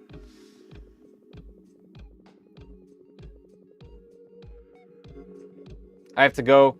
See you next stream. Thank you for being here. Thank you. James, I hope that filament clogs your eyes. That's Portuguese. Nice. That's mean. That's mean. Don't listen to him. Don't listen to him, James. Awesome. Congrats, man. All right, so let's see the rest. Let's see the rest of the stuff. Don't say that. Gate Shaver, absolutely. See you later. Thanks for popping in. Guys, on your way out, hit that like button. All right, let's go. Let's see the cube. For those interested in the cube, Martin, have a good night. Thank you. What's another box? We have a filament dryer. All right, let's see the cube.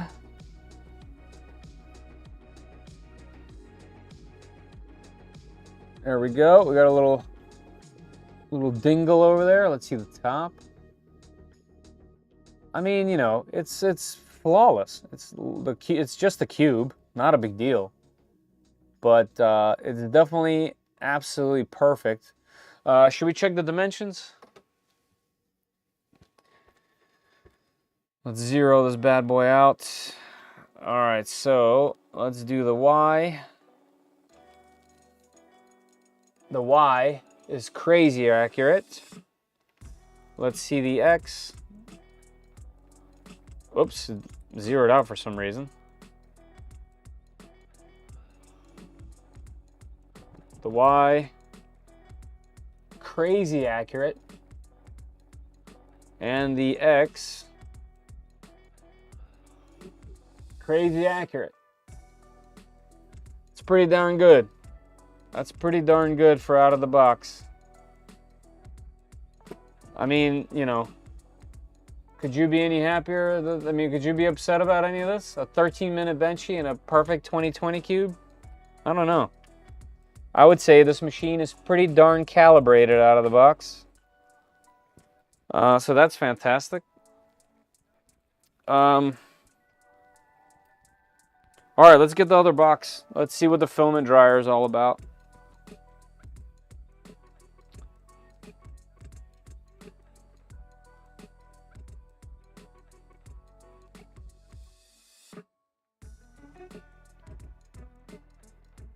Yeah, I would say that's pretty impressive. All right, let me zoom out of the camera. Auto zoom, yes. Oh, it is zoomed out, okay. Let's move it back then. Move the machine over here. All right, let's see this guy. I already mentioned I really like the design of this box. Somebody did a fantastic job with the graphic design on this box specifically. Okay, nice little hat in there.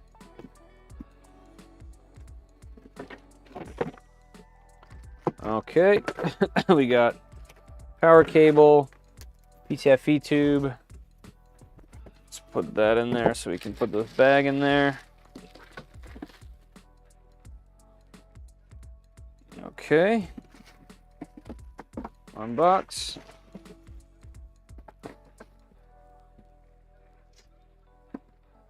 How does this go? So this way? Whoa, this is a funky looking thing. I thought this was the front. It's not, it's this. Okay, so this opens this opens all the way, which is unexpected. The plug's all the way on the back here. We got rollers on the inside. It looks like we have fans circulating everything. You don't see the heating element, so the heating element must be inside, and everything is done through air.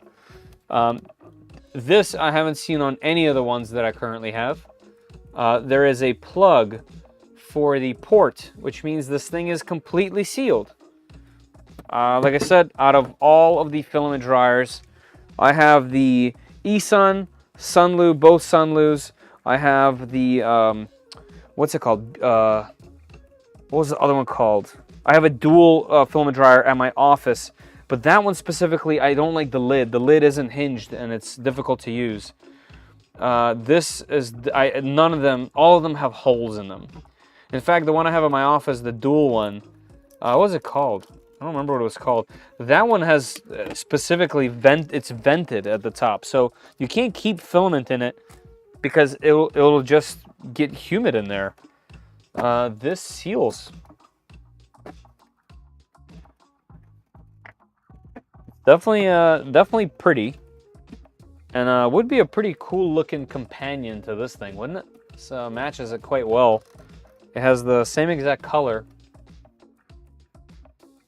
So does the filament, can the filament only come out at the top? Yeah. It has an interesting one-way mirror type of thing going on where you can actually see through here. You guys see my hand through there? But you can't see into it, so that's kind of interesting. And then how does this work? So you can just put that in there. Oh yeah, okay. So just a nice rubber grommet. Yeah, so you'd put filament there, it would go up, and then you can just set this up however you want. You can have it go down like this. You can have it go up like that. You can have it go like this. You can have it go like this. Actually, this is how you'd probably have it. You'd have it go like this on this machine.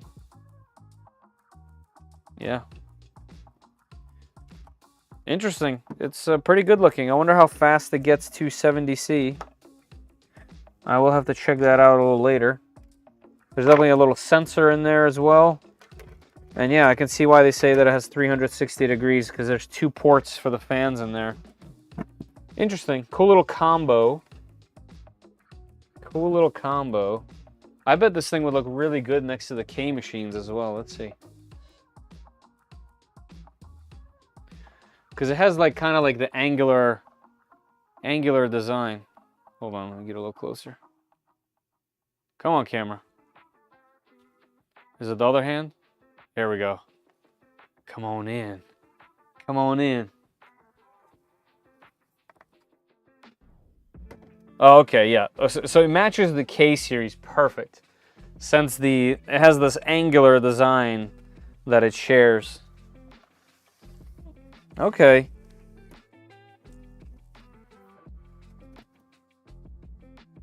Cool. It's definitely a good look. In my opinion, Creality has really stepped up in the whole design, fit, and finish thing that they, that since the old Ender days. The K series really has put them in a whole different category of machines, and this is just following in those footsteps instead of their other machine footsteps. It's very nice. Like I said, I think anything can print PLA well when it's tuned, but this being this good out of the box, this tuned out of the box for PLA, is pretty refreshing. It's also very fast, so that's pretty cool. The filament spool thing's kind of odd. There's a couple little oddities here and there, but very cool design. The auxiliary fan is a nice little surprise that they had. Let's see, plug it in, max temp. All right, you guys want to see that? All right, I'll do it. I didn't know you guys wanted to stick around so far past the time, but I'll do it. I will gladly do it while we're here. Hopefully this cable is long enough to reach my table plugs over here. Let's see here. There we go. Let's run it through the same area. Yeah, we'll have plenty of distance here. All right. All right, we have ourselves a power plug. Power. Oh, there it goes. Okay. Let's see if I can get you guys a better view. Here we go.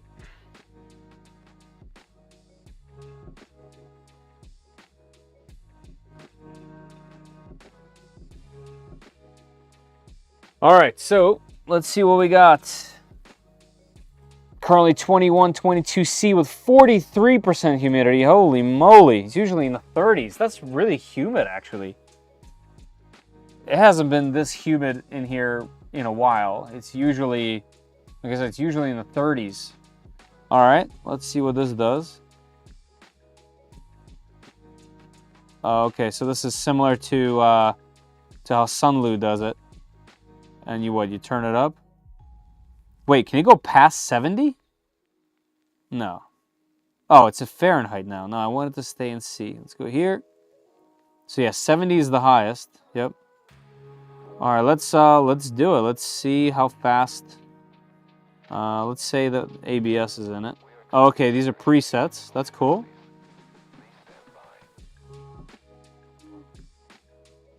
Is that? Okay, PTG, ASA, ABS.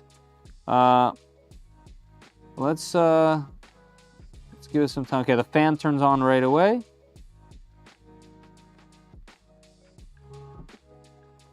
Have it go to 70. Let's see how long it takes. I'll put a spool in there. Do I have? Oh yeah, I have ASA right here that I already got cooled. I mean cooled. Already dehumidified. However, come on out of there. However, it would be a good test. All right, let's see how. Okay. Bearing spin free. Much quieter with it closed. I'm gonna go ahead and seal this little hole, which I really like this little grommet. That's nice. That's a unique touch, unique to this. The screen's very nice too. That's cool. It's a nice little device. Even this handle resembles the handles on the K series. All right, let's see what we're talking about. My 3D Max ASA arrived at 65. Ooh, it's because they're in Florida, and Florida is super humid.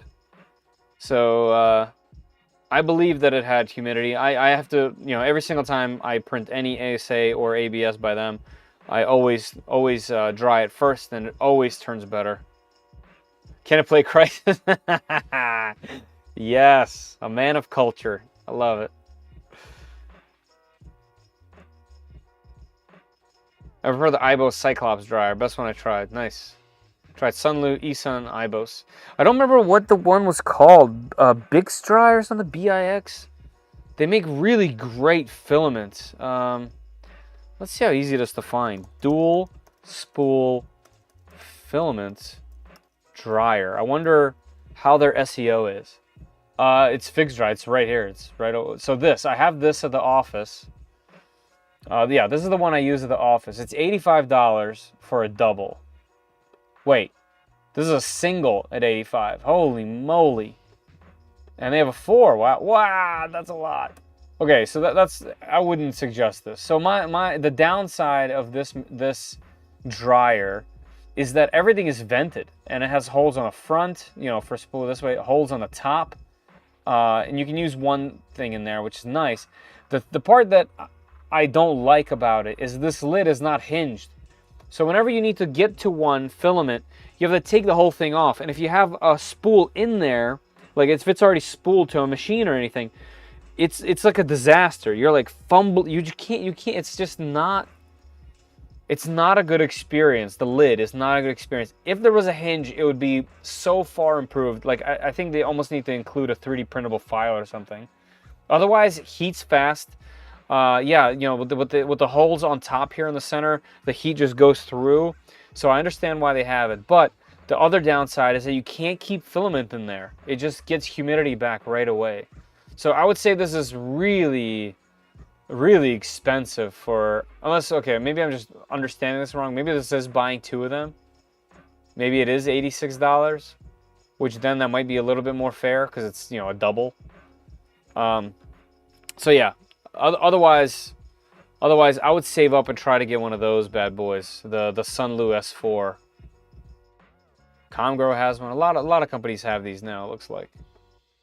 Yeah, this one being $70 seems like a pretty good deal. Fancy, sort of expensive, yeah. Yeah, the screen looks great, very vibrant. So we're already at 45. Are we still live? Hopefully, yeah. Yeah, we're still live.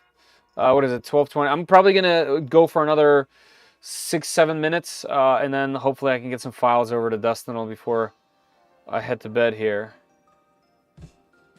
Does it run Doom? It does look like a PC. Yeah, a little bit. It's never dry here. Yeah, right? Yep, swamp. Yeah, Sunlu S2 is cool.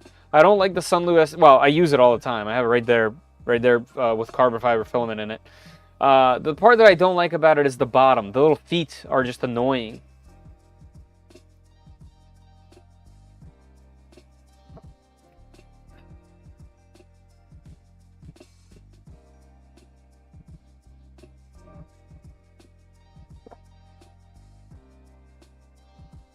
Use that dryer in an infomercial. But is there a place for desiccant in that dryer? There's some place in the back. Place in the back where the hinges. You could definitely put some desiccant. Otherwise, the areas that are open, have fans that blow air that circulate through the whole thing. There's very little room otherwise. I think the best case for this filament dryer, it would be to be able to put it, into the center of the spool, like have one of those 3D printable ones they just put in the center and then let it go. That would be a good place because there is space on both sides of this thing. Yeah, otherwise you can definitely put a couple packets back here. In fact, I'll do it right now because I have a ton over here. I literally have a ton of them. Here, let me get one of these larger ones. Here, I'll get 2. I have 2 of the same. All right, I'll do these 2 silica packets right here.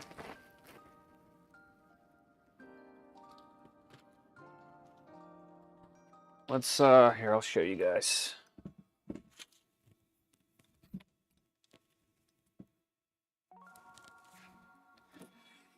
Also, this is going to ruin our temperature situation. Oh, yeah, there's plenty of room. Oh, it's hot in there. Yeah, so there you go. There's definitely some room for desiccant, and it won't get in the way at all. So we lost about, what, several degrees? 40, 49 now? 50 degrees?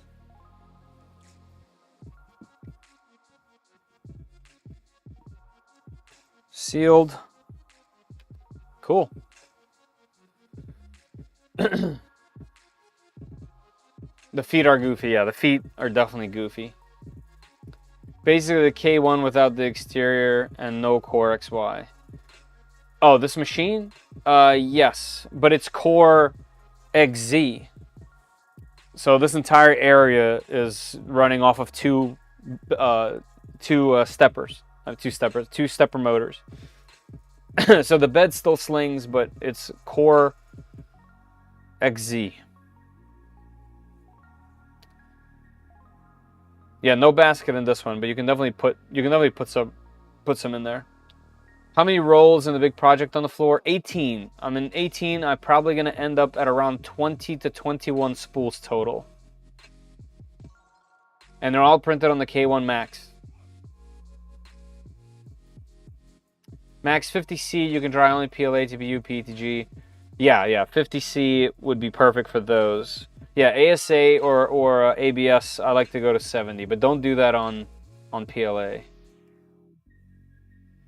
Can you print a printer with the printer you're printing? I have printed several printers with the printers that I've used for printing.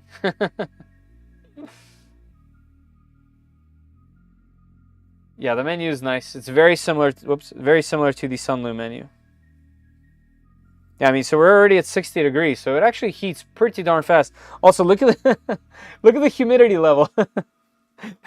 It's at 15% humidity in there.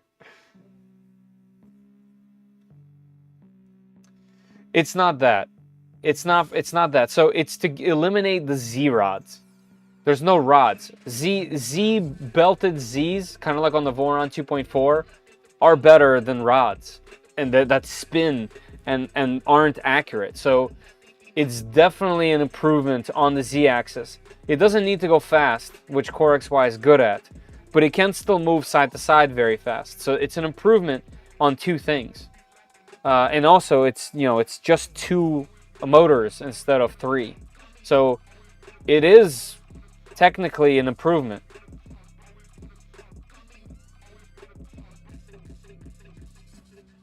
Cardboard spool safe? Yeah, you can definitely put cardboard spools in there. Creality makes all their filament on cardboard spools. It looks like an old Alienware. It does. It does. I used to have a blue one. So we're already at 60. That's pretty good. This is a pretty good. I mean, they're pushing the prices down for everybody. You guys, you can hate on Creality all day long, but they're definitely making it better for all of us in one way or another through whatever they're doing. I just wish that we got root access, but we'll get there. We'll get there. All right, everybody, it's 12:30. I'm gonna call it here. Hopefully you guys enjoyed the stream. Thank you, everybody, for being here. Please, on your way out, do one of these on the bottom there. I would really appreciate it, and I think the algorithm would too. Guys, if you do want to support the channel in some way, shape, or form, please consider going over to shop at 3D Print SOS. I've been making a ton of merch. All these shirts I've designed myself. I have a bunch more designs coming very soon. There's shirts, there's hoodies, there's a bunch of different things like work mats, perfect for putting underneath 3D printers and just working on 3D printers. These are all hot ends that I illustrated. There's also cool mugs that are very nice, as you might see me drinking time from time here. So please consider supporting the channel through this, and in return, you get yourself some pretty cool merch. But yeah, appreciate you all being here. Thank you very much. Hey, Byron, thank you very much for slipping that in at the end. Thank you. That's very kind of you. Truly appreciate it. Truly, truly appreciate it. All right, everybody. If you guys want to jump into the Discord, I'll be around for a little bit while digging around off stream. So, no, they're not magnets. No, they're not magnets. All right. Thank you, everybody. Hopefully you enjoyed the stream. I'm going to test the machine. If there's any specific questions, you guys know where to find me at this point, right? Discord, comments. I'll be around. All right, everybody. You guys all have yourselves a good night, and I will see you all later.